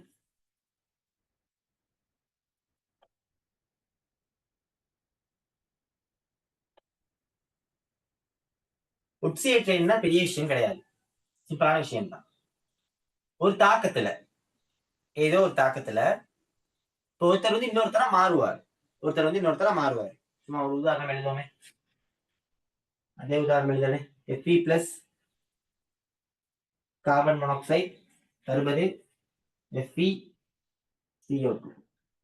இது ஒரு பிரதான தாக்கம். இதுல இது ஒரு பிரதான தாக்கம்னு சொல்லுங்க, ஐடியா இருக்கா? இது எங்கேயாவது கேள்விப்பட்டீங்களா அந்த தாக்கத்தை? இரும்பு உருவாக்கத்துல அண்ணா. Very good, very good. இரும்பு உற்பத்தி, இரும்புல தாழ்த்தல். சரியா? நம்ம பின்னாடி படிப்போம். பரவாயில்ல, ஓலோல படிச்சிருக்கீங்க. ஓலோல என்ன ரிசல்ட் சயின்ஸ்ல? ஏ அண்ணா. மொத்த ரிசல்ட் என்ன? 6A3B அண்ணா. சரி, என்னைய பத்தி நான் சொல்லணும் உங்களுக்கு கொஞ்சம். அப்புறம் நீங்க அது தெரியாம படிக்கக்கூடாது. நான் சொல்லிடுறேன் என்னைய பத்தி. இப்ப நானும் ஓலோவில் வந்து 6A3B தான். எனக்கு ரிசல்ட் 6A3B தான். இப்ப எனக்கும் சயின்ஸ்ல ஏத்தான். பி எடுத்த பாடங்கள்னா தமிழ், ஹிஸ்டரி, இங்கிலீஷ் தான் பி எடுத்தேன். மற்ற எல்லாம் ஏத்தான். இப்போ சயின்ஸ் செஞ்சேன் 2024 பேட்ச் நான். ஓகே. இப்போ நான் சயின்ஸ் பயோ சயின்ஸ் செய்யும்போது எங்கள் ஸ்கூலில் பெருசாக டீச்சர்ஸ் கொஞ்சம் பற்றாக்குறை இருந்தாலும் நான் கொஞ்சம் தேடி ஆன்லைன் அப்படி கொஞ்சம் கண்டி கிளாஸ் போய் அந்த மாதிரி கொஞ்சம் படித்து எக்ஸாம் எழுதுனேன். சரியா? அப்போ எக்ஸாமில் எனக்கு இன்னும் ரிசல்ட்ஸ் எப்படியும் அடுத்த மாதம் வந்துடும் ரிசல்ட்ஸ். எக்ஸாமில் வந்து எனக்கு பயாலஜி வந்து 36 MCQ சரி வந்துச்சு. பிசிக்ஸ்ல வந்து ஒரு 40 MCQ சரி வந்துச்சு. கெமிஸ்ட்ரியில ஒரு 42 MCQ சரி வந்துச்சு. ஓகே. இதுதான் என்னோட லெவல். ரிசர்ச் சென்டர் பார்த்தா என்னோட ரிசர்ச்சை பற்றி நீங்கள் தெரிஞ்சுக்கணும். ஓகேவா? அப்போ நான் வந்து இப்போதைக்கு நிறைய பேர் கிளாஸ் செஞ்சுக்கிட்டு தான் இருக்கேன். சரியா? இப்போ அவங்க அந்த லெட்டரில் படிக்க வர்றாங்கன்னா எங்கள் ஸ்கூல் ஆட்கள், அவங்களுக்கு நான் ஸ்கூலில் போய் படிச்சு கொடுத்துக்கிட்டு தான் இருக்கேன். அப்புறம் ஆன்லைன்லேயும் அப்புறம் ப்ரைவேட்டாக அப்படின்னு கொஞ்சம் கிளாஸஸ் அவங்களும் செஞ்சுக்கிட்டு தான் இருக்கேன். இந்த மாதிரி ஸ்கூலில் இன்னொரு பெட்ச் ஒன்று இருக்காங்க 25 இந்த ஒரு எக்ஸாம் எழுத போனாங்க, அவங்களுக்கு படிச்சு கொடுத்துட்டு தான் இருக்கேன். அது மட்டும் இல்லாமல் இன்னும் கொஞ்சம் ப்ரைவேட் கிளாஸஸ், ஓலெவல் கிளாஸஸ் எல்லாம் சயின்ஸ் செஞ்சுக்கிட்டு தான் இருக்கேன். ஓகே. இப்போ என்னோட லெவல் இதுதான். ஓகே. அது உங்களுக்கு தெரியும், அதுக்காக தான் நான் சொன்னேன். சரியா?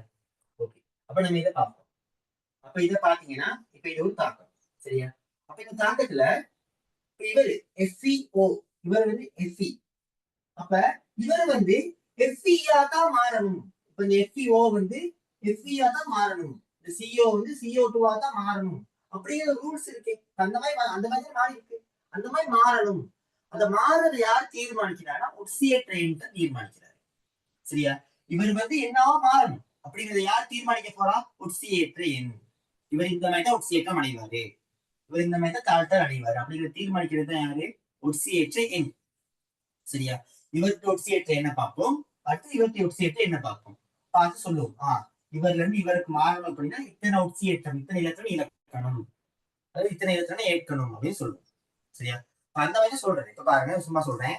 ஒட்சியேற்ற எண்ணுங்கிறது நம்ம இப்படி இந்த ஏற்றம் குறிக்கிற மாதிரி தான் குறிப்போம். சரியா? ஏற்றம் எப்படி குறிப்போம்? ஏற்றம் எப்படி குறிப்போம்? சும்மா O2 மைனஸ் இப்படி குறிப்போம். சரியா? ஒட்சியேற்றம் கொஞ்சம் டிஃபரெண்ட். சரியா? இதுல ஏற்றத்தை குறிக்கும் போது முதலாவது இலக்கத்தையும் அடுத்து குறியையும் போடுவோம். Mg2+. முதலாவது இலக்கத்தையும் இரண்டாவது குறியையும் போடுவோம். Ca2+. முதலாவது இலக்கத்தையும் இரண்டாவது குறியையும் போடுவோம். அப்ப இது ஏற்றம். இது என்னது? ஏற்றம். சரியா? ஒட்சியேற்ற எண்ணும் இதே மாதிரிதான், ஆனா தலைகீழா வரும். சரியா? மாறி வரும். எப்படின்னா -2 +2 +2 அந்த மாதிரி. சரியா? அப்ப ஒட்சியேற்ற எண்ணுக்கும் ஏற்றத்துக்கும் வித்தியாசம் தெரியணும் உங்களுக்கு. ஒட்சியேற்றம் என்ன எப்படி இருக்கும், ஏற்றம்னா எப்படி இருக்கும். சும்மா ஒரு தாக்கம் தாராங்க, அந்த தாக்கத்துல +2 அப்படின்னு போட்டிருக்கு அப்படின்னா அது என்ன ஏற்றமா? இல்ல, ஒட்சியேற்ற எண்.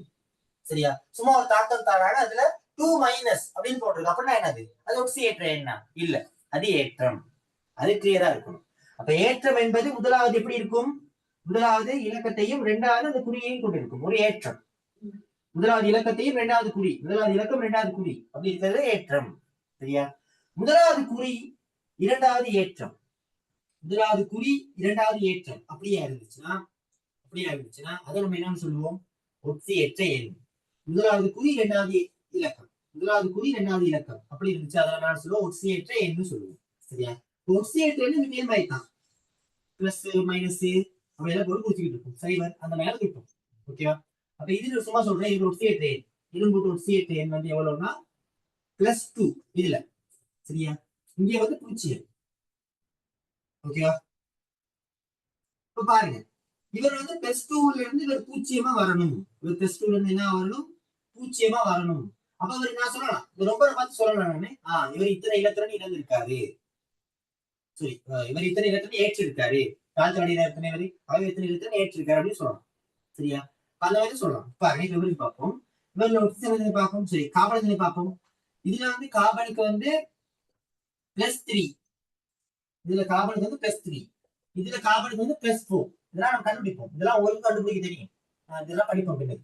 படிச்ச பிறகு உங்களுக்கு பார்த்தோன்னே அதுல என்ன செய்யறது, என்ன சேர்வையில எப்படி இருக்கும் அப்படிங்கிறது நீங்க சொல்லுங்க. சரியா? இதுல பாருங்க, இது +3, இது +4. ஒட்சியேற்றம் அடைஞ்சிருக்காரு. அதுக்கு பேர் எத்தனை இலத்திரன் ஏற்றிருப்பாரு அப்படின்னு சொல்ல முடியும். விளங்குச்சா? அப்ப ஒட்சியேற்றம் அடைகிறது, தாழ்த்தல் அடைகிறது, அத ஒரு எண்ணா நம்ம குறிப்பிட்டோம் அப்படின்னா, ஒரு எண்ணில குறிப்பிட்டோம்னா, ஒரு நம்பர்ல குறிப்பிட்டோம்னா அதுதான் என்னது? ஒட்சியேற்ற எண். சரியா? பெரிய விஷயம் கிடையாது.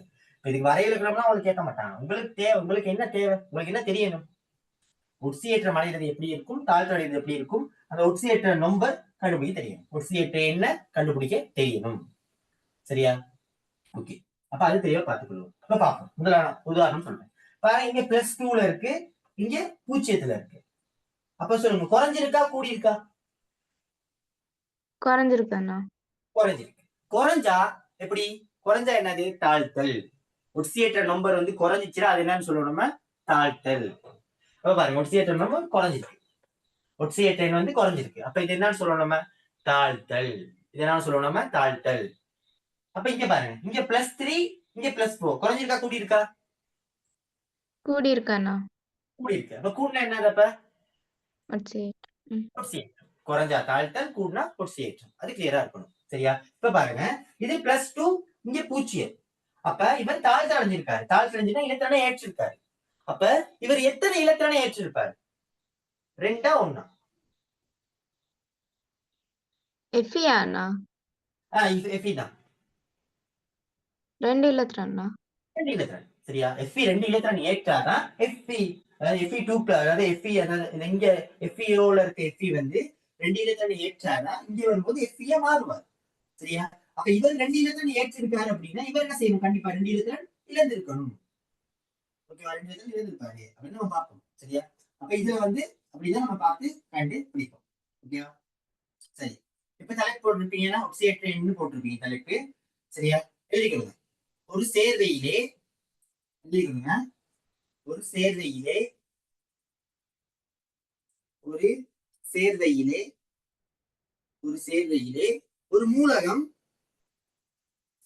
ஒரு மூலகம் ஒரு சேர்வையிலே ஒரு மூலகம் ஒரு மூலகம் ஒரு மூலகம் தான் காணப்பட வேண்டிய நிலைக்கு தான் காணப்பட வேண்டிய நிலைக்கு என்னத்துக்கு வரணும்? எஃப்இஓ வந்து எஃப்இயா வரணும். அதான் தான் காணப்பட வேண்டிய நிலை. ஒரு சேர்வையிலே ஒரு மூலகம் தான் காணப்பட வேண்டிய நிலைக்கு தான் காணப்பட வேண்டிய நிலைக்கு வருவதற்கு தான் காணப்பட வேண்டிய நிலைக்கு வருவதற்கு வருவதற்கு தான் காணப்பட வேண்டிய நிலைக்கு வருவதற்கு செய்ய வேண்டிய செய்ய வேண்டிய செய்ய வேண்டிய ஒட்சியேற்றல் ஒட்சியேற்றல் கமா தாழ்த்தல். ஒட்சியேற்றல் கமா தாழ்த்தல். ஒண்ணு ஒட்சியேற்றம் அடையணும், அப்படி தாழ்த்தல் அடையணும். ஒண்ணு ஒட்சியேற்றம் அடையணும், தாழ்த்தல் அடையணும். சரியா? அதான் தான் காணப்பட வேண்டிய நிலைக்கு வருவதற்கு செய்ய வேண்டிய ஒட்சியேற்றல் கமா தாழ்த்தல். ஒட்சியேற்றல் கமா தாழ்த்தல். அளவுகளை அளவுகளை அளவுகளை குறிக்கின்ற அளவுகளை குறிக்கின்ற அளவுகளை குறிக்கின்ற ஒரு எண்ணாக அவர் ஒட்சியேற்றம் அடைகிறதா தாழ்த்தல் அடைகிறதா அப்படிங்கறத குறிக்கிற ஒரு நம்பர். சரியா? குறிக்கின்ற ஒரு எண்ணாக ஒட்சியேற்ற எண்ணை கருத முடியும். வரைவிலக்கணம்னா கேட்டு வர மாட்டாங்க, இதெல்லாம் விளக்கத்துக்காக எழுதுறதுதான். சரியா? ஒட்சியேற்ற எண் என்ன என்ன அப்படிங்கிற கேள்வி வந்து பாஸ்ட் பேப்பர்ல வராது, ஃபைனல்ல வராது. சும்மா அந்த எஸ்டபிள்யூசி பேப்பர் மாடல் பேப்பர்ல வரலாம். சரியா? ஃபைனல் பேப்பர்ல இந்த மாதிரி கேள்விகள் கேட்க மாட்டாங்க. நல்ல பேப்பர் தேவை. ஓகே. ஒட்சியேற்றல் தாழ்த்தல் அளவுகளை குறிக்கின்ற ஒரு எண்ணாக ஒட்சியேற்ற எண்ணை கருத முடியும். ஒட்சியேற்ற எண்ணை கருத முடியும். அடுத்து ஒரு சின்ன சப்டைட்டில் ஒன்று போட்டுக்கொள்ளுங்க. சப்டைட்டில் ஒன்று போட்டுக்கொள்ளுங்க. முதலாவது சப்டைட்டில் போட்டுக்கொள்ளுங்க. முதலாவது சப்டைட்டில் போட்டுக்கொள்ளுங்க. மூலகங்களின் ஒட்சியேற்ற எண்களை தீர்மானித்தல். இப்ப நம்ம ஒட்சியேற்ற நம்பர் எப்படி கண்டுபிடிக்கிறது, ஒட்சியேற்ற எண் எப்படி கண்டுபிடிக்கலாம் அப்படிங்கிறத பார்ப்போம். சரியா? மூலகங்களின் ஒட்சியேற்ற எண்களை தீர்மானித்தல். ஒரு மூலகம் இப்ப நான் பார்த்தோம் போட்டேன் அல்லது உங்களுக்கு போட தெரியும். சரியா? அது எப்படி போடுறது பார்ப்போம். அதுதான் பார்க்க போறோம். மூலகங்களின் ஒட்சியேற்ற எண்களை தீர்மானித்தல். மூலகங்களின் ஒட்சியேற்ற எண்களை தீர்மானித்தல். மூலகங்களின் ஒட்சியேற்ற எண்களை தீர்மானித்தல். ஓகேவா? மூலகங்களின் ஒட்சியேற்ற எண்களை தீர்மானித்தல். அதுல முதலாவது அந்த உபத்தலைப்புல முதலாவது தலைப்பு, அந்த உபத்தலைப்புல முதலாவது தலைப்பு இந்த மூலகங்களின் ஒட்சியேற்ற எண்களை தீர்மானித்தல் அப்படிங்கிற உபத்தலைப்புல முதலாவது தலைப்பு எழுதி கொள்ளுங்க. சுயாதீன நிலை மூலகங்களின் ஒட்சியேற்ற எண். சுயாதீன நிலை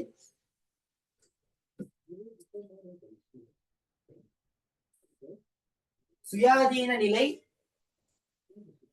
சுயாதீன நிலை மூலகங்களின் ஒட்சியேற்ற எண்.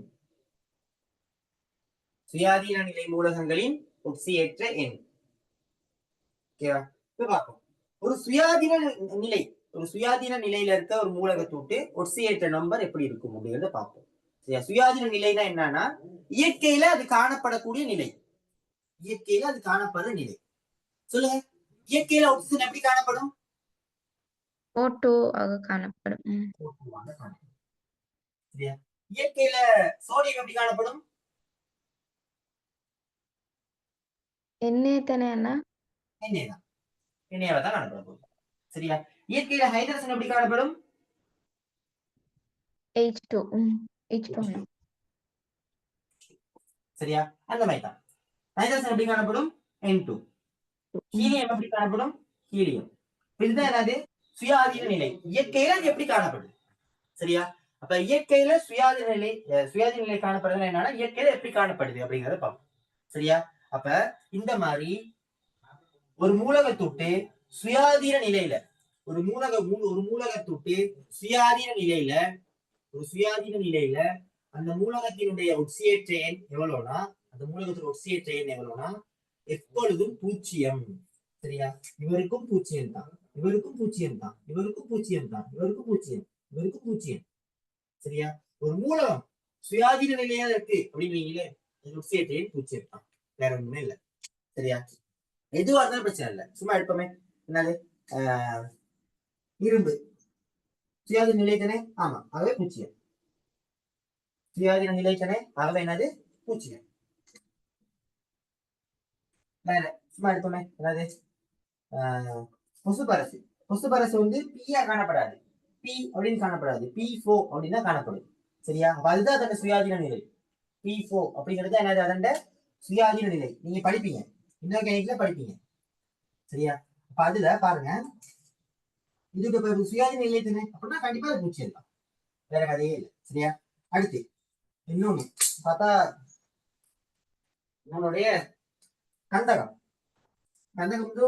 கலிக்கந்தகம் S8 அப்படின்னு தான் காணப்படும். இதுதான் அதோட சுயாதீன நிலை. கந்தகம் வந்து S8 அப்படின்னு தான் காணப்படும். சரியா? கிரீட நிலையில காணப்படும், நீங்க படிப்பீங்க. சரியா? அப்ப இதுல வந்து அதோட அதோட ஒட்சியேற்ற நிலைகளும் 0. S8ல அதோட ஒட்சியேற்ற நிலை வந்து 0. வேற சொல்லணும். சரியா? அப்ப தெரிஞ்சுக்கணும். ஓகே? அப்ப எழுதிக்கொள்ளுங்க, அந்த முதலாவது தலைப்பை எழுதிக்கொள்ளுங்க. மூலகங்களுக்கு அவற்றின் சுயாதீன நிலையில் மூலகங்களுக்கு அவற்றின் சுயாதீன நிலையில் மூலகங்களுக்கு அவற்றின் சுயாதீன நிலையில்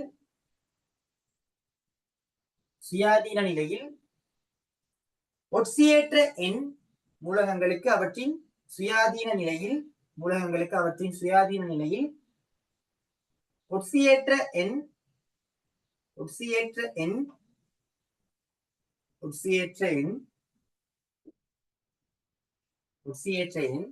பூஜ்ஜியம் என கொள்ளப்படுகிறது. அப்ப எந்த ஒரு மூலகமும் அதன் சுயாதீன நிலையில அதன் ஒட்சியேற்ற எண் எவ்வளவுன்னு கேட்டீங்கன்னா பூஜ்ஜியம். எந்த ஆதாரம் பிரச்சனை அதன் சுயாதீன நிலையில இருக்கணும். சரியா? ஒட்சியேற்ற எண் பூஜ்ஜியம் என கொள்ளப்படுகிறது. உதாரணம் போட்டு நீங்க எழுதிக் கொள்ளுங்க. எழுதிக் கொள்ளுங்க. அடுத்த எழுதிக் கொள்ளுங்க. எழுதி அந்த ஒட்சியேற்ற எண்ணை மேல போட்டுக் கொள்ளுங்க. ஒட்சியேற்ற எண் போடுறதுக்கு இப்போதைக்கு நீ நோட்ஸ் எழுதும் போது நிறைய இடங்கள் ஒட்சியேற்ற எண் நம்ம போடுவோம். ஆகவே ஒட்சியேற்ற எண் போடும் போதெல்லாம் ரெட் கலர் பேனா யூஸ் பண்ணுங்க. சரியா? எழுதுறத ப்ளூ அல்லது பிளாக்ல எழுதிட்டு ஒட்சியேற்ற எண் போடும்போது மாத்திரம் ரெட் கலர் யூஸ் பண்ணுங்க. அப்ப அந்த ரெட் கலர் எல்லா இடத்துலயும் இருக்கும். பார்த்தோன்னே உங்களுக்கு ஒட்சியேற்ற எண் அப்படின்னு பதிஞ்சிடும். ஓகேவா? ஆகவே ரெட் கலர் யூஸ் பண்ணுங்க. அப்ப எழுதி கொள்ளுங்க. அவ்வளவுக்கும்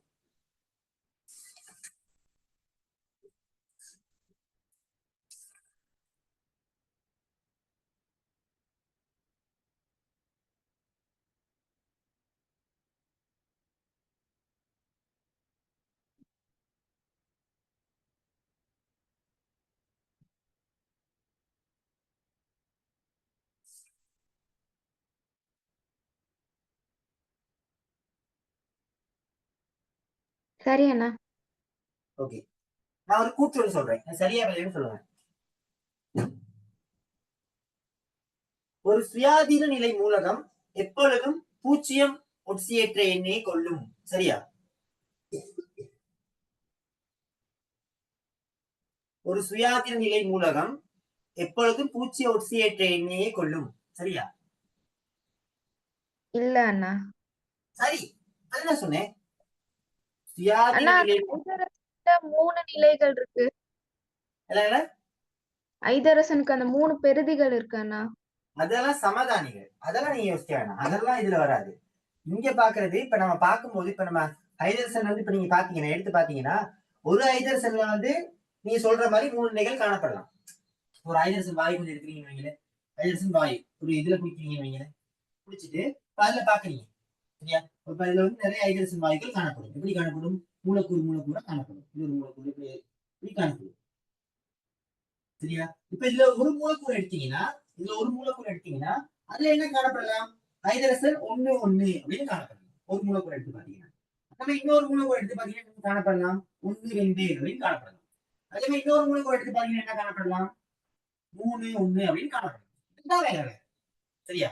இதனால ஒட்சியேற்ற எண் மாற்றம் அடையாது. இது புரோத்தல் இது நியூட்ரன் எண்ணிக்கை மாற்றம் அடையுது. சரியா? ஏன் நியூட்ரன் எண்ணிக்கை இங்க 1 இங்க நியூட்ரன் எண்ணிக்கை 0, இங்க நியூட்ரன் எண்ணிக்கை 1, இங்க நியூட்ரன் எண்ணிக்கை 2. நியூட்ரன் எண்ணிக்கை மாறுறதுனாலதான் இதெல்லாம் உருவாகுது. இது சமதானிகள் நீங்க படிச்சிருப்பீங்க. ஒரே அளவினையும் வேறுபட்ட திணிவினையும் கொண்டது சமதானிகள். சரியா? அப்ப இங்க நியூட்ரன் எண்ணிக்கை தான் மாறுது. நம்ம ஒட்சியேற்றம் தாழ்த்தா எதன் எண்ணிக்கை மாறணும்? எலக்ட்ரான் எண்ணிக்கை மாறணும்.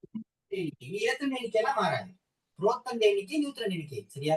புரோத்தன் எண்ணிக்கை மாறாது. நியூட்ரன் எண்ணிக்கை மட்டும் தான் மாறும். நியூட்ரன் எண்ணிக்கை மாறுறதுனால சமதானிகள் உருவாகும். சரியா? நியூட்ரன் எண்ணிக்கை மாறுது அப்படிங்கிறதுக்காக ஒட்சியேற்றம் மாறுது அப்படின்னு சொல்ல முடியாது. கிளியரா? எப்பொழுதுமே சுயாதீன நிலை மூலகங்கள் பூஜ்ஜியம் ஒட்சியேற்ற எண்ணியை கொள்ளும். ஓகேவா? சரி, சரியா சொல்லுங்க. ஒரு சேர்வையில் ஒரு மூலகம் பூஜ்ஜிய ஒட்சியேற்ற எண்ணை கொள்ளும். இது சரியா கிடையா? ஒரு சேர்வையில் ஒரு மூலகம் பூஜ்ஜிய ஒட்சியேற்ற எண்ணை கொள்ளும். சரி, அது சரி, அது வர வாய்ப்பு இருக்கு. சரியா? எப்பொழுதும் சரின்னு சொல்ல முடியும். எப்பொழுதுமே பூஜ்ஜியம் தான் இருக்கணும் இல்ல, எப்பயாவது பூஜ்ஜியம் வரலாம். சரியா? அதுக்காக இதுக்கு பூஜ்ஜியம் வந்துருச்சு அதுக்கு பூஜ்ஜியம் வரக்கூடாது அப்படின்லாம் இல்ல, அதுவும் வரணும், ஒரு பிரச்சனையுமே இல்லை. சரியா? நம்ம பார்ப்போம். அது தெளிவா இருக்கணும். அப்ப சுயாதீன நிலையில எப்பொழுதுமே 0. ஓகே, அடுத்த இரண்டாவது தலைப்பு. இது முதலாவது. இரண்டாவது போடுங்க. என்னது? அயன் சேர்வைகளில் மூலகங்களின் ஒட்சியேற்ற எண். அயன் சேர்வைகளில் இரண்டாவது அயன் சேர்வைகளில்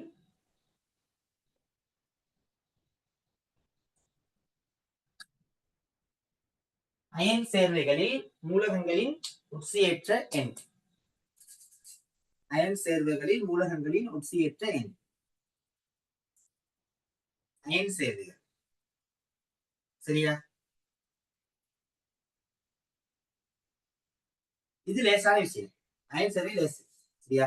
இப்படின்னா பார்ப்போம். பாருங்க, அயன் சேர்வை லேசு, பங்கீட்டு சேர்வை தான் கொஞ்சம் சிக்கலாம். சரியா?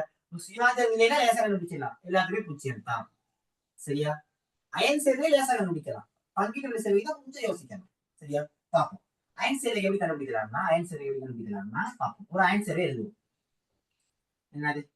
சும்மா சொல்ல, ஒரு அயன் சேர்வை சொல்லுங்க நீங்களே. எழுதி பார்ப்போம். அதுக்கு ஒரு அயன் சேர்வை சொல்லுங்க. HCl அண்ணா. HCl பங்கீட்டு சேர்வை. NaCl அண்ணா. NaCl பார்த்துட்டேனே, வேற சொல்லுங்க. NaCl அயன் சேர்வை தான், வேற ஒன்று சொல்லுங்க.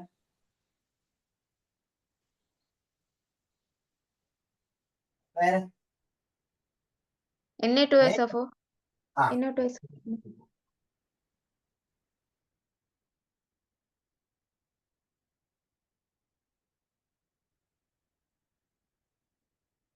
சரி, இதுல 3 பேர் இருக்காங்க. ஆகவே இதை நான் கடைசியா விளங்கப்படுத்துறேன்.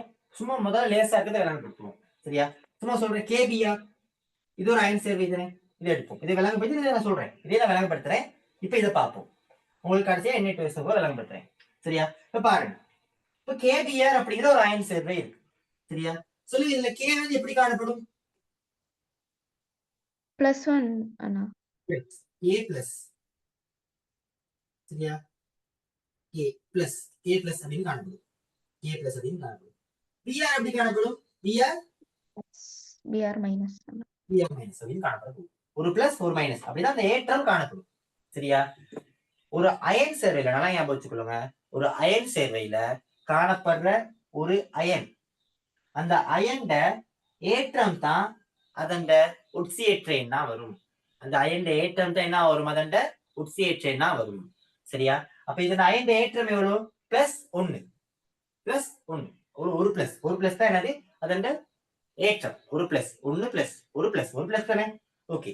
அப்ப ஒரு பிளஸ்ங்கிறது ஏற்றம். அப்ப அதே தான் என்னவா இருக்கும்? ஒட்சியேற்ற எண்ணாவும் இருக்கும். அப்ப ஒட்சியேற்ற எண் எவ்வளவு? +1. சரியா? இத பார்ப்போம்.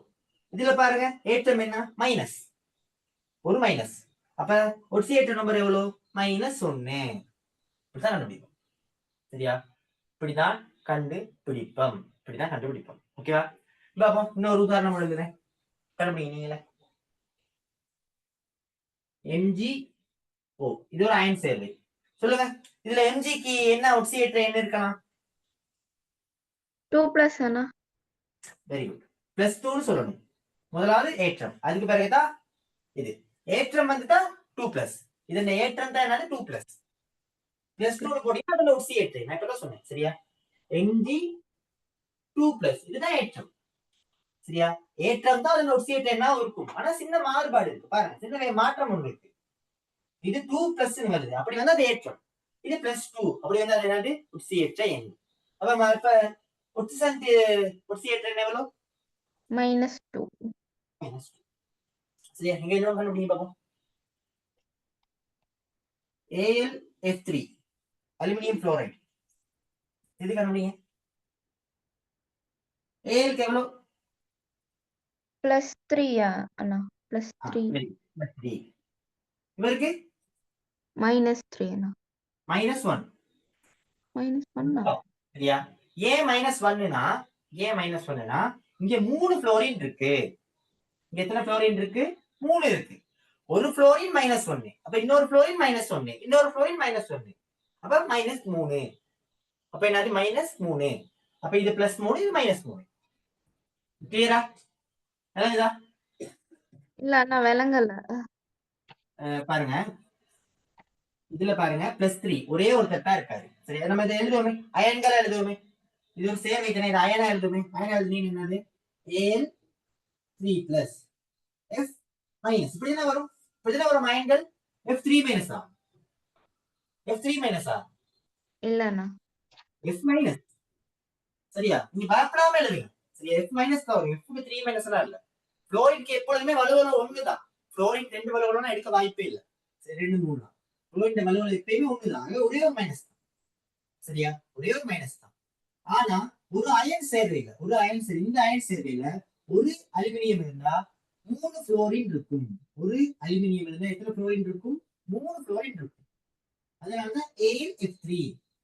சரியா, ஒரு அலுமினியத்தோட சேர்றதுக்கு ஒரு புளோரின் பத்தாது. இப்ப இங்க பாருங்க, ஒரு பொட்டாசியம் ஒரு Br போதும். ஏன்னா இங்க ஒண்ணு இங்கே ஒண்ணு. சரியா, இது பாருங்க, இது +2, அப்போ O2- இருந்தாலே போதும். இங்கே ஒருத்தர், இங்கே ஒருத்தர். ஆனா இங்க பத்தாது. இங்க அப்படி இருக்கலாது. இங்க 3+, இங்க -1 தான் இருக்கு.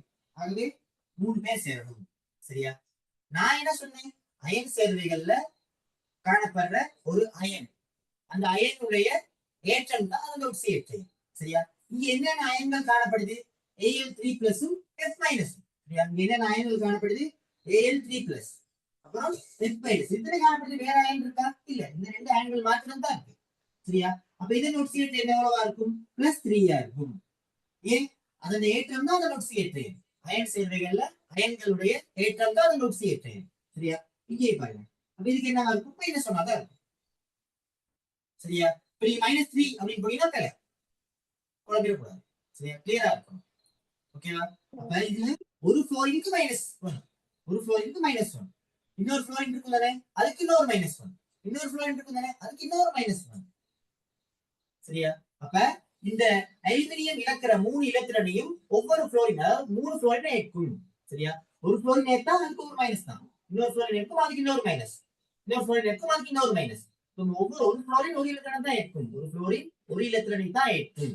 சரியா, ஆகவே அதுக்கு -1. நீங்க டென்ஷன் ஆகவே வேண்டாம். ஒரு அயன் சேர்வையில அயன்களோட ஏற்றம் தான் அந்த ஒக்சியேற்ற. அயன் ஏற்றம் தான் அதாவது ஒக்சியேற்ற. இங்க பாருங்க, இது ஒரு அயன் சேர்வை. ஏற்ற அந்த அயன்கள் எழுதுக.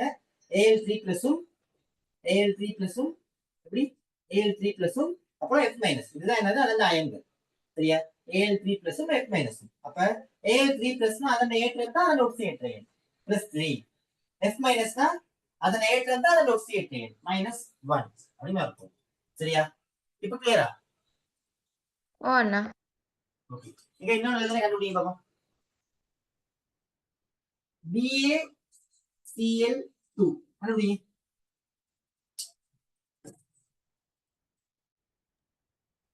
அயன்களை BAக்கு ஓ அண்ணா. Ba B +2 +2, இவருக்கு -1.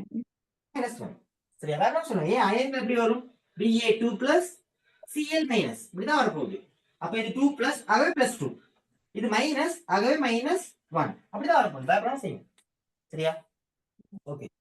அப்ப எழுதுங்க அடுத்தது. இதுக்கு இரண்டாவது எழுதுவோம்.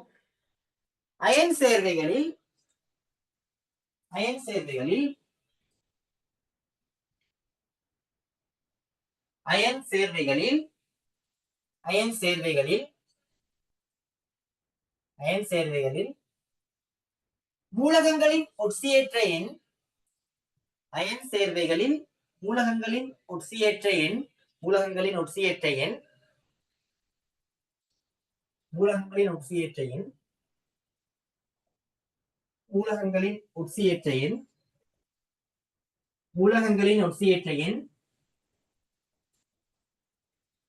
மூலகங்களின் ஒட்சியேற்ற எண் அவற்றின் அவற்றின் ஏற்றத்தின் வகையும் அவற்றின் ஏற்றத்தின் வகையும் அவற்றின் ஏற்றத்தின் வகையும் அவற்றின் ஏற்றத்தின் வகையும் ஏற்றத்தின் வகையும் சம எண்ணிக்கையும் ஆகும். சரியா, பாருங்க, இவ்வளவு பார்த்துக்கலாம். என்னது, NaCl. சரியா, NaCl இதுக்கு எழுதுவோம். அப்புறம் என்னது, NGO இதுக்கு பார்ப்போம். சரி, அடுத்து AlF3.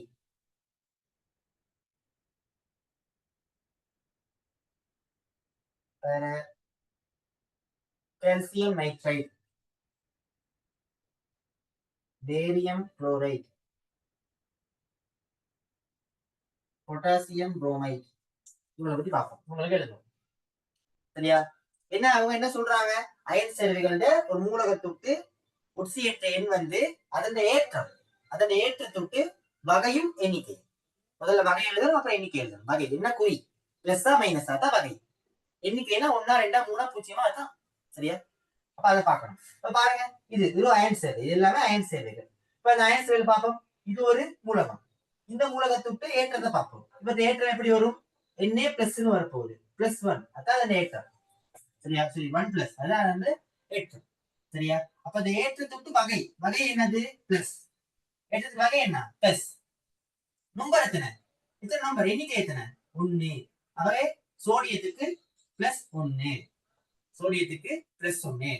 அடுத்து நம்ம Cl மைனஸ். சரியா? ஏற்றத்துக்கு வகை, அப்புறம் எண்ணிக்கை. வகை என்ன? மைனஸ். எண்ணிக்கை எத்தனை? 1. ஆகவே -1, -1. இவருக்கு பார்ப்போம். இவருக்கு Al3+, அப்புறம் F மைனஸ்.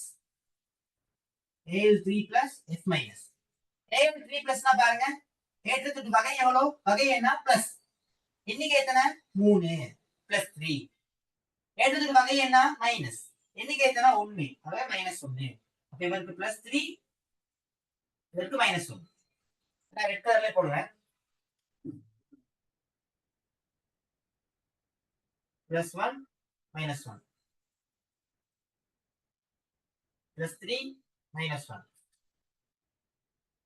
இவருக்கு சொல்லுங்க, இவருக்கு எப்படி வரும்? இவருக்கு எவ்வளவு வரும்? இவருக்கு Mg2+ வரும், O2-. அப்ப இவருடைய வகை வந்து பிளஸ், எண்ணிக்கை வந்து 2. இவருக்கு வகை வந்து மைனஸ், எண்ணிக்கை வந்து 2. ஆகவே இவருக்கு +2 -2 வரப்போகுது. +2 -2. சரியா? இவருக்கு பார்ப்போம். இவருக்கு சொல்லுங்க, கெல்சியத்துக்கு எத்தனை? +2 அண்ணா. கெல்சியத்துக்கு எத்தனை? +2. சாரி, நான் சின்ன மாற்றம் பண்ணி எழுதிட்டேன். Ca2 இல்ல, Ca3 Na2 வரும். நான் மாத்தி, சரியா? மாத்தி எழுதி கொள்ளுங்க. இப்படிதான் வரும். Ca3 Na2, N2, Ca3 N2 இப்படிதான் வரும். இதுல அப்ப சொல்லுங்க, கல்சியத்துக்கு எவ்வளவு? +2 அண்ணா. +2. நைட்ரஜனுக்கு எவ்வளவு? +3. +3யா? -3 அண்ணா. -3. அயன்கள் எழுதணும். என்ன அயன்கள்? Calcium 2+, N3-. அப்ப கால்சியம் 2+னா +2 அப்படின்னு வரும். இவருக்கு -3 அப்படின்னு இருக்கும். சரியா? அது கிளியரா இருக்கணும். அடுத்து இவருக்கு, அப்ப இவருக்கு எவ்வளவு இருந்துச்சு? கேக்கு எவ்வளவு? +1. +1. இவருக்கு -1. இவருக்கு +2 அண்ணா. இவருக்கு -1. இப்போ கிளியரா? அயன் சேர்வை கண்டுபிடிக்க இயலுமா? அயன் சேர்வையில் யாரும் எது தந்தாலும்? ஓ அண்ணா. அடுத்து மூணாவது போடுங்க. மூணாவது தலைப்பு போடுங்க. பங்கீட்டு வலு சேர்வைகளின்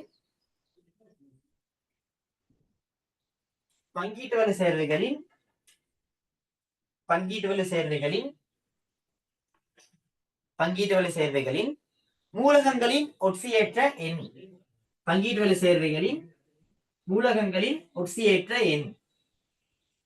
பங்கீட்டு வலு சேர்வைகளின் மூலகங்களின் ஒட்சியேற்ற எண்.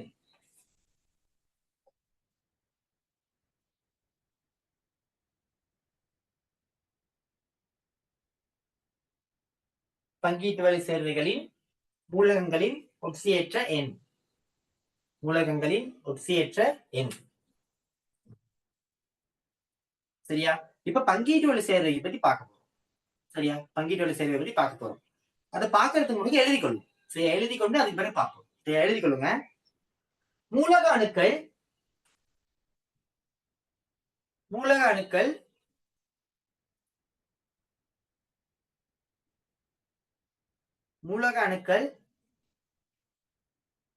அணுக்கள் பங்கீட்டு வலு பிணைப்பில் இணைந்துள்ள போது, மூலக அணுக்கள் பங்கீட்டு வலு பிணைப்பில் இணைந்துள்ள போது, மூலக அணுக்கள் பங்கீட்டு வலு பிணைப்பில் இணைந்துள்ள போது பங்கீட்டு வலு பிணைப்பில் இணைந்துள்ள போது பங்கீட்டு வலு பிணைப்பில் இணைந்துள்ள போது பிணைப்பில் சம்பந்தப்பட்ட இலத்திரன்கள்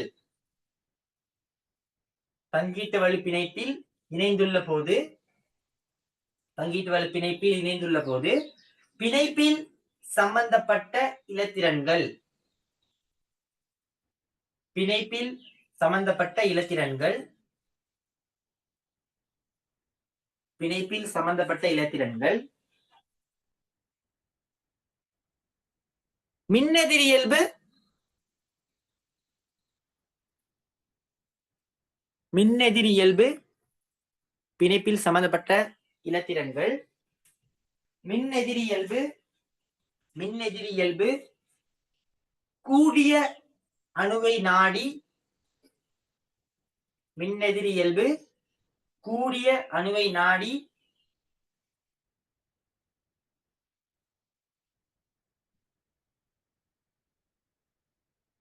கூடிய அணுவை நாடி செல்லுவதாக கருதுக செல்லுவதாக கருதுக பிணைப்பில் சம்பந்தப்பட்ட இலத்திரன்கள் மின்னெதிர் இயல்பு கூடிய அணுவை நாடி செல்லுவதாக கருதுக செல்லுவதாக கருதுக செல்லுவதாக கருதுக செல்வதாக கருதுக இதன் போது இதன் போது இதன் போது அணுக்கள் இதன் போது அணுக்கள் ஏற்றங்களை பெறும் இதன் போது அணுக்கள் ஏற்றங்களை பெறும் எழுதி விளம்பரப்படுத்துறேன் இதன் போது அணுக்கள் ஏற்றங்களை பெறும் இதன் போது அணுக்கள் ஏற்றங்களை பெறும்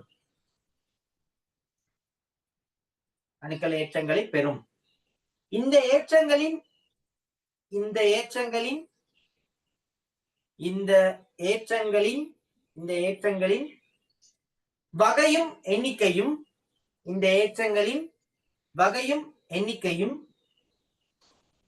வகையும் எண்ணிக்கையும் வகையும் எண்ணிக்கையும் வகையும் எண்ணிக்கையும் வகையும் எண்ணிக்கையும் சம்பந்தப்பட்ட சம்பந்தப்பட்ட வகையும் எண்ணிக்கையும் சம்பந்தப்பட்ட சம்பந்தப்பட்ட மூலகங்களின் சம்பந்தப்பட்ட மூலகங்களின் சம்பந்தப்பட்ட மூலகங்களின் ஒட்சியேற்ற எண்களாகும் ஒட்சியேற்ற எண்களாகும் ஒட்சியேற்ற எண்களாகும் சம்பந்தப்பட்ட மூலகங்களின் ஒட்சியேற்ற எண்களாகும்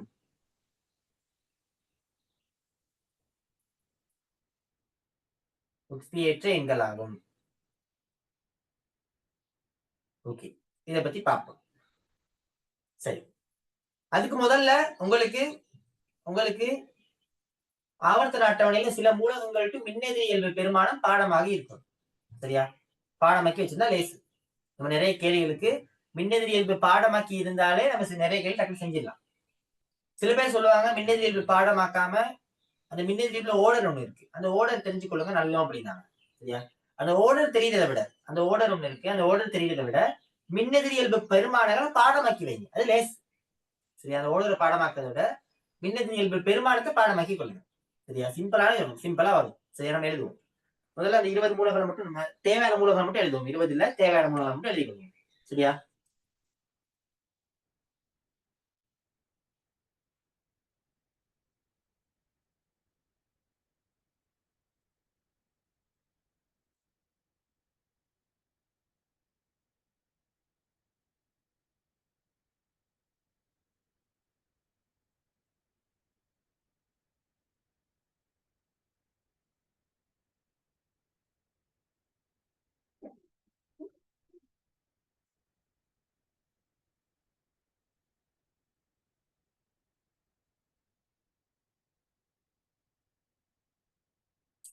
இந்த சார்ட்டை மட்டும் அடிச்சுக்கொள்ளுங்க இந்த அட்டவணை மட்டும் அடிச்சுக்கொள்ளுங்க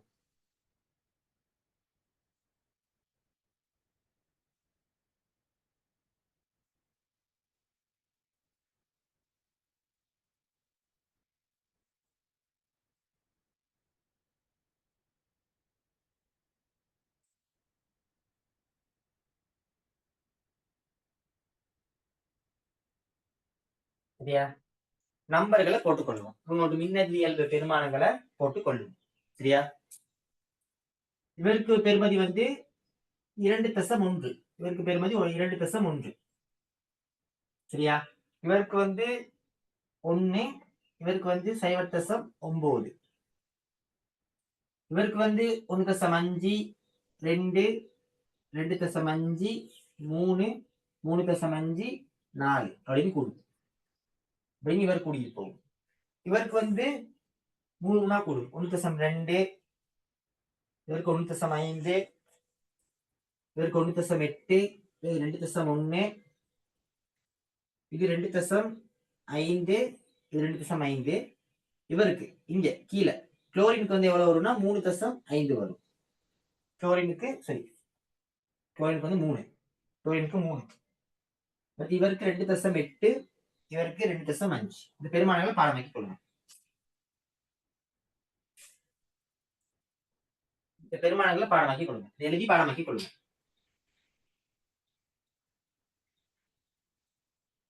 இது மட்டும் தெரிஞ்சாலே போதும். இந்த மூலகங்கள்ட்டு மின்னெதிரி என்ற பெருமானம் தெரிஞ்சிருந்தாலே போதும். டி தொகுப்புன்னு ஒருத்தரை பார்ப்போம். டி தொகுப்பு பெருமானங்கள் பாடமாக்க வேண்டிய அவசியம் இல்லை. அது எப்படி மாறும் அப்படிங்கிறது மட்டும் தெரிஞ்சிருந்தா போதும். அது இன்ஆர்கானிக் படிக்கும் போது நீங்களே படிப்பீங்க. உங்களுக்கு கால்குலேஷன் மட்டும் தான் செய்யணுமா இல்லை பின்னுக்குள்ள பாடம் செய்யணுமா? இன்ஆர்கானிக் தேவையில்லைன்னா கால்குலேஷன் முடிச்சுட்டு ஆர்கானிக் செய்வோம்.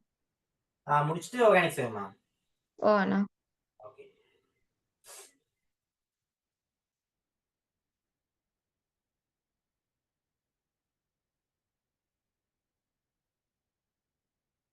எழுதி சொல்லுங்க.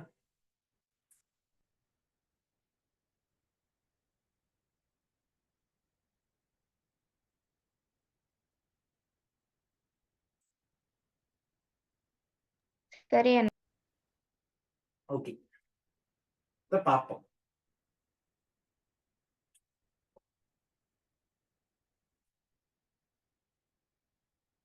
சரியா? இப்ப நம்ம அயன் சேர்வை எழுதுவோம். அயன் சேர்வை எழுதுவோம். இது ஒரு அயன் சேர்வை. சரியா? ஒரு பங்கீட்டு சேர்வை எழுதுறேன். இது ஒரு பங்கீட்டு சேர்வை. சரியா? அயன் சேர்வையில சிம்பிளா கண்டுபிடிக்கலாம். ஏன்? அயன் சேர்வையில ஏற்றங்கள் தெரியும். அயன் சேர்வைனா ஏற்றங்கள் தெரியும். இவருக்கு Na பிளஸ் தெரியும், இவருக்கு Cl மைனஸ் தெரியும். ஆகவே ஏற்றத்துக்கு வகையும் எண்ணிக்கையும், ஆகவே இவருக்கு வகை பிளஸ், எண்ணிக்கை 1, ஆகவே இவருக்கு பிளஸ் 1. இவருக்கு வகை மைனஸ், எண்ணிக்கை 1, ஆகவே மைனஸ் 1 அப்படின்னு நம்ம கண்டுபிடிக்கலாம். அப்ப எப்படி கண்டுபிடிக்கிறோம்? என்ன செய்யணும்? கண்டுபிடிக்கிறோம். பங்கீட்டு சேர்வைக்கு ஏற்றம் கிடையாது. ஏற்றம் சொல்ல முடியாது. சரியா? பங்கீட்டு சேர்வை என்ன செய்ய முடியாது? ஏற்றம் சொல்ல முடியாது. சரியா? ஆனா நம்ம ஏற்றம் சொல்ல ஏண்டுச்சுன்னா, இந்த பங்கீட்டு சேர்வைக்கு நம்ம ஏற்றம் சொல்ல முடிஞ்சிச்சுன்னா, அதுதான் என்னது? அது ஒப்பியற்ற என்ன இருக்கும்? ஏற்றம் சொன்னா கண்டுபிடிச்சிடலாம். ஏற்றம் தெரிஞ்சிச்சுன்னா கண்டுபிடிச்சிடலாம். நம்ம இவ்வளவு கண்டுபிடிச்சோம் அயன் சேர்வைகளுக்கு. இந்த ஒரு அயன் சேர்வை இருந்தாலும் அதன் ஏற்றம் தெரியும் நமக்கு. அவன் என்ன செய்யலாம்? சிம்பிளா கண்டுபிடிக்கலாம். சரியா? இதுல ஏற்றம் தெரியாது, அதுதான் பிரச்சனை. அப்ப இதுல ஏற்றத்தை தெரிஞ்சுக்கிட்டா வேலை முடிச்சு. சரியா? இப்ப பார்க்க போறது எப்படின்னா, ஒரு பங்கீட்டோட சேர்வையில எப்படி ஏற்றத்தை கொண்டு வருது, ஒரு பங்கீட்டோட சேர்வையில எப்படி ஏற்றத்தை கொண்டு வருது அப்படிங்கிறத பார்ப்போம். சரியா? அதுக்கு முதல்ல ஒரு பங்கீட்டோட சேர்வைக்கு என்ன வரைய தெரிஞ்சுக்கணும்? கட்டமைப்பு வரைய தெரியும். நீ எல்லாமே படிச்சிருப்பீங்க. இந்த ஒரு சேர்வை கொடுத்தாலும், எந்த ஒரு பங்கீட்டோட சேர்வை கொடுத்தாலும் அதுக்கு உங்களுக்கு கட்டமைப்பு வரைய தெரியும். ஏன்னா நீ யூனிட் 2 படிச்சிருப்பீங்க. சரியா? ஸ்ட்ரக்சர் அண்ட் பவுண்டிங் படிச்சிருப்பீங்க. அதுல இது நம்ம கட்டமைப்பு வந்து இந்த மாதிரி வரப்போகுது. இந்த மாதிரி வரப்போகுது. சரியா? இந்த மாதிரி வரும். இதுல இலக்கணங்களை மார்க் பண்ணிடுவோம். சரியா? இந்த பிணைப்பிலே நம்ம இலக்கணங்களை காட்டுவோம். பிணைப்பிலே இலக்கணங்களை காட்டுவோம். ஒண்ணு குளோரின் இலக்கணம், இன்னொன்னு ஹைட்ரஜன் இருக்க ஒரே ஒரு இலக்கணம். இந்த மாதிரி தான் இருக்கும். ஓகேயா? இப்ப இது ஒரு பங்கீட்டோட சேர்வை. இதுல ஏற்றம் இருக்கா? இல்ல. இப்ப இதுல நம்ம ஏற்றத்தை கொண்டு வர ட்ரை பண்ணுவோம். இதுல என்ன செய்ய போறோம்? ஏற்றத்தை கொண்டு வர ட்ரை பண்ணுவோம். ஏற்றத்தை கொண்டு வருவோம். பார்ப்போம் எப்படி கொண்டு வரதுன்னா, சொல்லுங்க, இவங்க 2 பேர்ல யாருக்கு மின்னெதிரி இயல்பு கூட?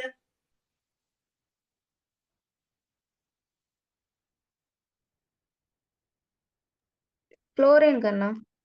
குளோரின் மின்னெதிரி இயல்பு கூட. சொல்லுங்க, மின்னெதிரி இயல்புனா என்ன? அப்ப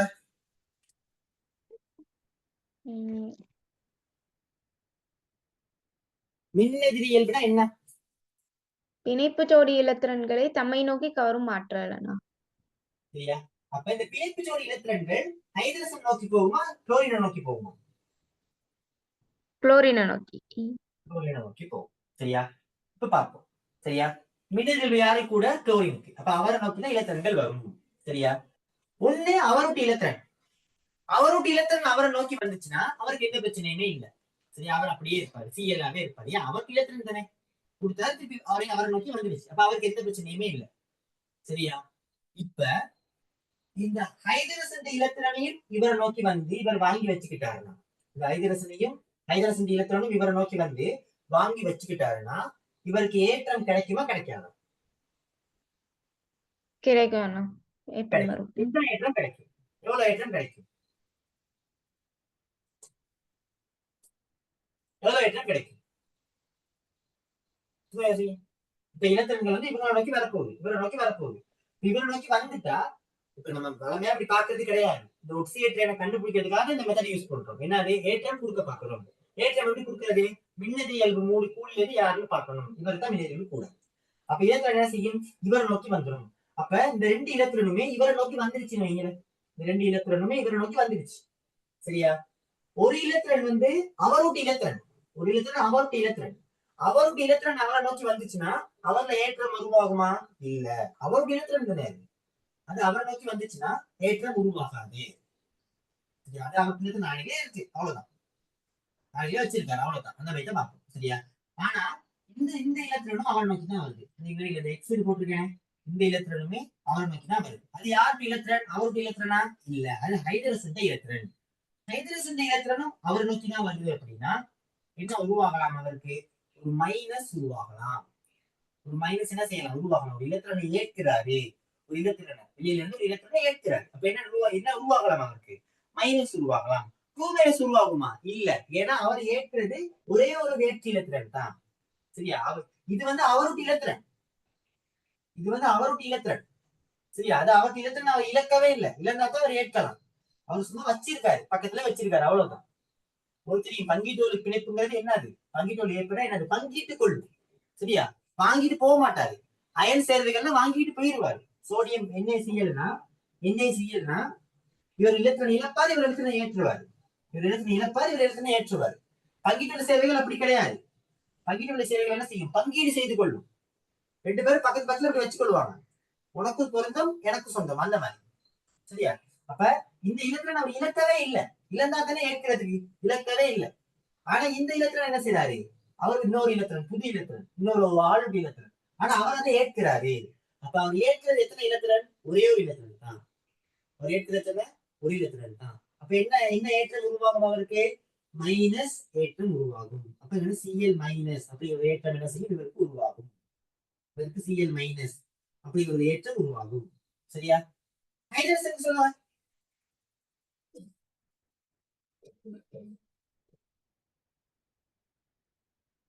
ஹைட்ரஜனுக்கு என்ன ஏற்றம் உருவாகும்?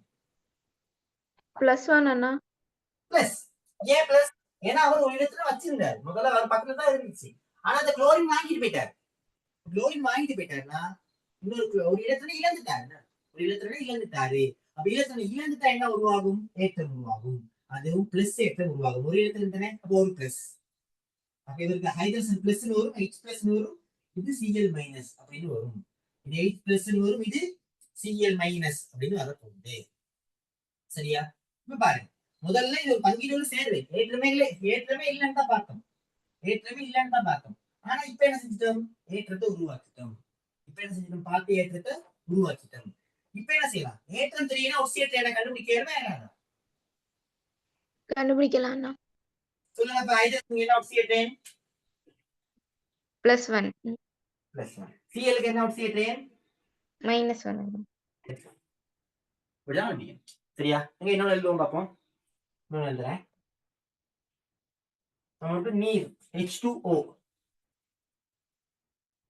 கண்டுபிடிப்பேன். H2O கண்டுபிடிப்பேன். கட்டமைப்பு எப்படி வரும்? ஒரு ஒக்சிஜன், இன்னொரு ஹைட்ரஜன், ஏன்னா தலைமுக்கோண வடிவம். சரி, தலைமுக்கோண வடிவம். முக்கோண கும்ப நான்முகி வடிவம். நான்முகி வடிவத்துல கோணல் வடிவத்துல வரும். நான்முகியில கோணல்ல வருவாரு. அதெல்லாம் உங்களுக்கு தெரியும். இந்த மாதிரி இப்படி இருக்கும் இலத்திரன். சரியா? இப்ப சொல்லுங்க, இங்க யாரு வினைத்தன்மை கூறினவர்? என்னன்னா இங்க யாரு வினைத்தன்மை கூறினவர்? ஆக்சிஜன் அண்ணா. அப்ப என்ன செய்வாரு? பிணைப்பு சோடி இலத்திரன்களை தம்மை நோக்கி இழுத்துக் கொள்வாரு. சரியா? இதுல இந்த பிணைப்புல பாருங்க, இதுல ஒண்ணு அவரோட இலத்திரன், இன்னொன்னு ஹைட்ரஜன் இலத்திரன். இதுல பாருங்க, ஒண்ணு அவரோட இலத்திரன், இன்னொன்னு ஹைட்ரஜன் இலத்திரன். சரியா? இப்ப பாருங்க, இவர் என்ன செய்வாரு? இந்த பிணைப்புல இருக்க அவ்வளவு இலத்திரனை இழுத்துக் கொள்வாரு. அப்படிதான் பாப்போம் நம்ம. அவ்வளோத்தையும் என்ன செய்வாரு? இழுத்துக் கொள்வாரு. அப்ப இதுல அவ்வளோத்தையும் இழுத்துக் கொண்டாருன்னா ஒண்ணு அவருடைய இலத்திரன், அவருடைய இலத்திரன் அவர்கிட்டே இருக்கு, அதை நம்ம ஒண்ணுமே நம்ம சொல்ல இயலாது, அதனால எந்த பிரச்சனையுமே இல்லை. ஆனா இந்த இலத்திரன் ஹைட்ரஜன் இலத்திரன், அதை வாங்குறாரு. அப்ப அவருக்கு என்ன உருவாகும்? ஒரு மைனஸ் உருவாகும். ஏன்? ஒரு இலத்திரனை ஏற்கிறாரு, ஒரு இலத்திரனை ஏற்கிறார். அப்ப என்ன உருவாகும்? ஒரு மைனஸ் உருவாகும். சரியா? இது மட்டுமே ஏற்கிறாரு, இவரையும் தான் ஏற்கிறார். இவர்ல காணப்படுற பிணைப்பு சோடியில இருக்க இந்த இலத்திரனை தான் என்ன செய்யறாரு? ஏற்கிறாரு. அப்ப இவருக்கு இலத்திரன் வருது, ஆகவே இன்னொரு மைனஸ், ஆகவே இன்னொரு மைனஸ். ஆகவே இவருக்கு தேடிய ஏற்றம் எவ்வளவு? -2 அண்ணா. -2 சொல்லக்கூடாது, ஏற்றம்னா 2 மைனஸ். மாத்தனீங்க நீங்க, நீங்க சொல்றது ஒட்டி ஏற்றம். ஏற்றம் எப்படி சொல்லணும்? முதல்ல இலக்கம், அப்புறம் குறி, வகை. சரியா? அப்ப 2 மைனஸ் அப்படிதான் என்ன செய்வோம்? சொல்லுவோம். ஓகேவா? சரி, இப்போ ஒட்டி செல் கண்டுபிடிச்சிட்டோம். அவருக்கு ஏற்றம் வந்து 2 மைனஸ். சரியா? இப்ப இவருக்கு பார்ப்போம். இவருக்கு சொல்லுங்க, இவர் எத்தனை இலத்திரன் எழுந்திருக்காரு? ஒரு ஒரு இலத்திரன். இலத்திரன். அப்ப ஒரு இலத்திரன் என்ன செய்யணும்? ஒரு பிளஸ் கொடுக்கணும். ஆகவே இவருக்கு ஒரு பிளஸ். அதே மாதிரி இவருக்கு இன்னொரு பிளஸ். இவருக்கு தனியா ஒரு பிளஸ், இவருக்கு தனியா ஒரு பிளஸ். சரியா? இப்ப நமக்கு தெரியும், ஏற்றம் தெரியும். ஏற்றம் தெரிஞ்சா என்ன செய்யலாம்? நம்ம ஒட்சி ஏற்ற என்ன போடலாம். சரியா? கொஞ்சம் இந்த ஏற்றத்தை வந்து நான் கலர் மாத்துறேன்.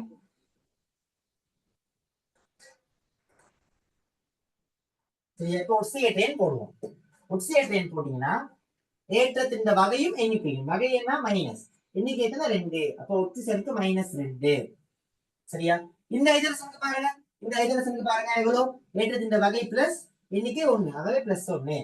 இந்த ஐதரசனுக்கும் +1 தான். இப்படிதான் கண்டுபிடிக்கணும். அப்போ ஒரு சேர்வையில இந்த மாதிரி தான் ஒட்சியேற்ற எண்கள் கண்டுபிடிக்கணும். கிளியரா? ஒரு பங்கீட்டு சேர்வைக்கு இப்படிதான் கண்டுபிடிக்கணும். ஐடியா வருதா? அப்ப ஓ அண்ணா. இங்க இன்னொன்னு செய்வோம், நீ செஞ்சு பார்ப்போம், நீ செய்வோம். நிறைய இருக்கு, நம்ம நிறைய செய்வோம், அதனால உங்களுக்கு கிளியர் ஆகும். பார்ப்போம். சரியா? CO2 இது ரெண்டே எழுதிக்கொள்ளுங்களேன். இலக்கம் எழுதிட்டீங்க. இப்ப எக்ஸாம்பிள் போட்டு, உதாரணம் போட்டு, உதாரணம் போட்டு, இது முதலாவது உதாரணம், இது இரண்டாவது உதாரணம். டக்குனு எழுதுங்க, குயிக்கா எழுதுங்க. இந்த HCl காட்டுங்க, அந்த இலத்திரங்களை எல்லாம் காட்டுங்க.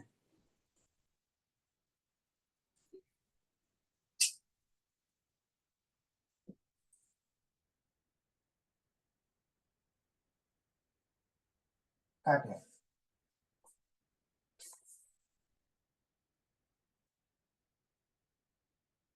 அப்ப இந்த ரெட் கலர்ல போறது சரி, இதுல ரெட் கலர்ல மார்க் பண்றது என்னது? ரெண்டா ஒட்சியேற்ற எண். ரெட் கலர்ல மார்க் பண்றது என்னது? ரெண்டா ஒட்சியேற்ற எண். சரியா? பிளாக் கலர்ல மார்க் பண்றது அதோட ஏற்றம். இதுக்கு பிளஸ், இதுக்கு ஒரு மைனஸ் வந்துச்சு. இந்த மாதிரி இருக்கு. சரியா? சரி இந்த அண்ணா. மாதிரி இருக்கு. ஓகே. சரியா? இருக்கீங்கன்னு நினைக்கிறேன். நம்ம அடுத்த கேள்வி பார்ப்போம். அடுத்தது பார்ப்போம்.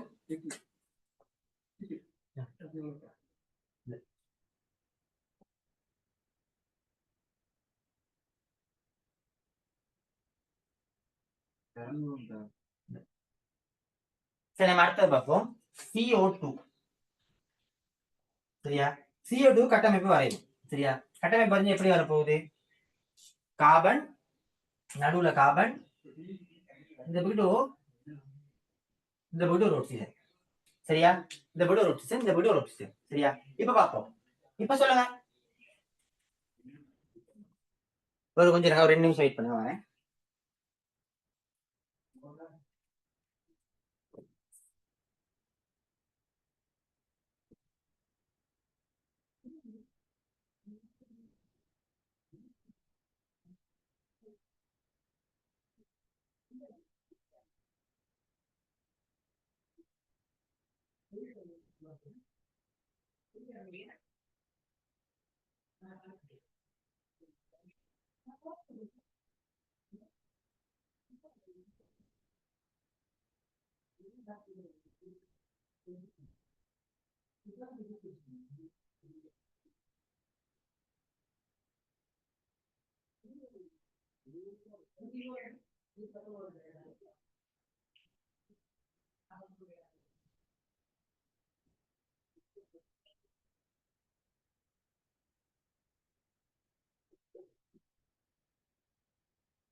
ஓகே, கண்டுபிடிச்சிட்டீங்களா?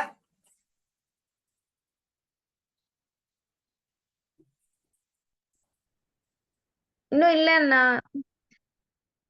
சரி, நான் சொல்றேன் பாப்போம்.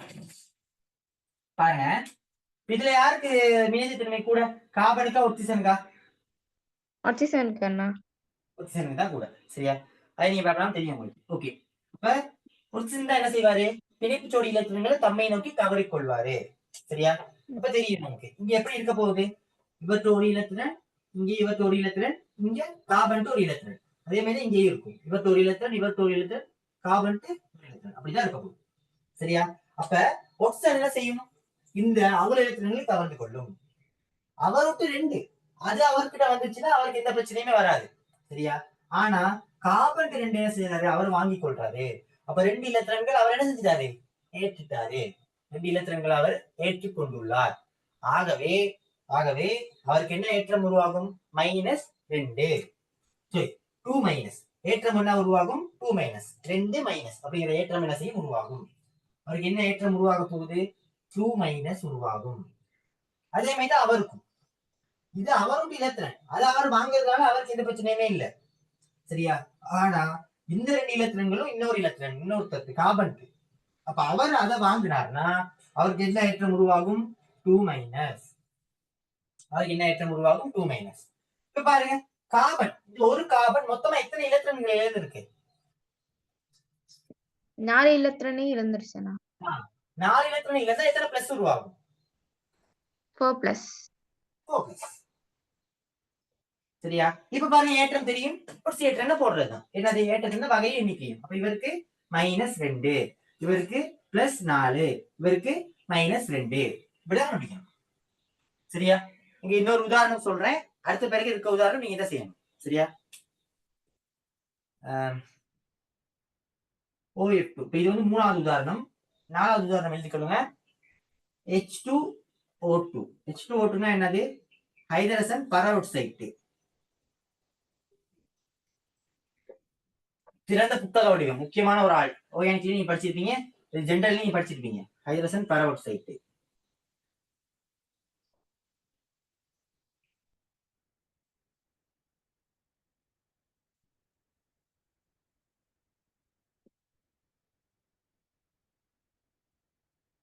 மார்க் பண்றேன் பாருங்க. இங்க ஹைட்ரஜன், இங்க ஆக்சிஜன்.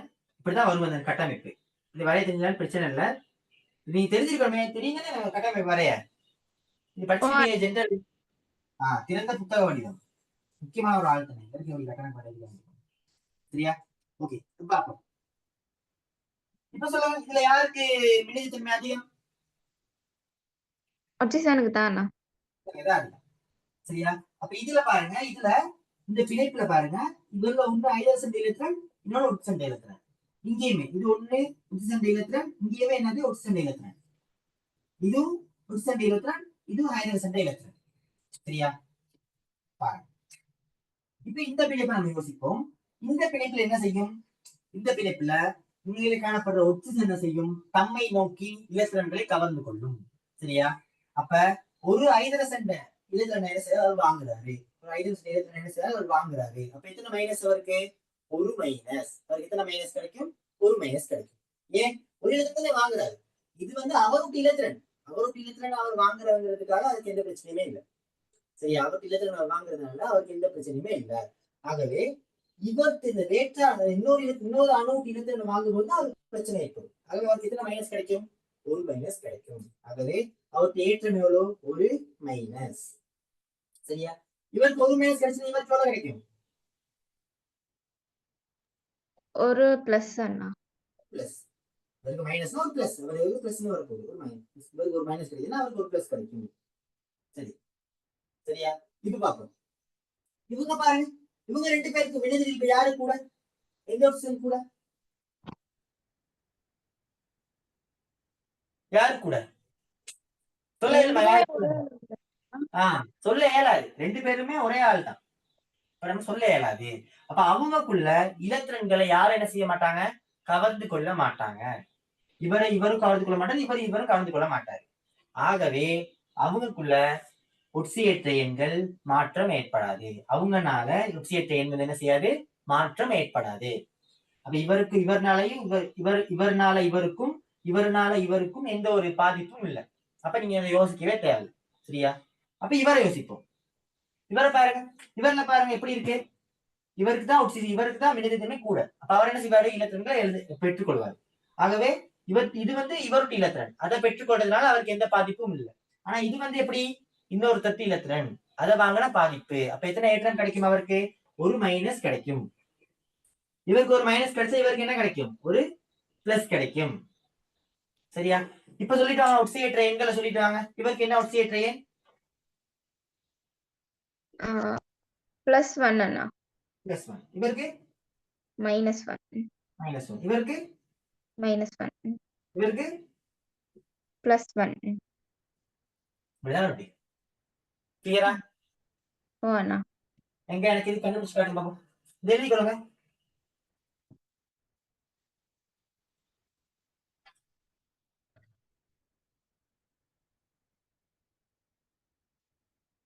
நம்ம கிளாஸை முடிப்போம்.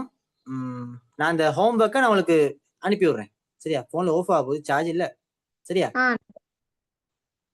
ஓகே, நான் படிச்சு கொடுக்குறது விளங்குது தானே? கிளியர் தானே? விளங்குது. எதுவும் ஃபீட்பேக் இருந்துச்சுன்னா உங்களை மெசேஜ் அனுப்பிடுங்க, நான் பாக்குறேன். நான் அந்த என்னென்ன ஏதாவது உங்களுக்கு ஏதாவது நான் படிச்சு கொடுக்குறேன் இம்ப்ரூவ் பண்ணணும்னா இருந்தா நீங்க எனக்கு மெசேஜ் அனுப்பிடுங்க, நான் பாக்குறேன். ஓகேவா? ஓகே அண்ணா. சரி.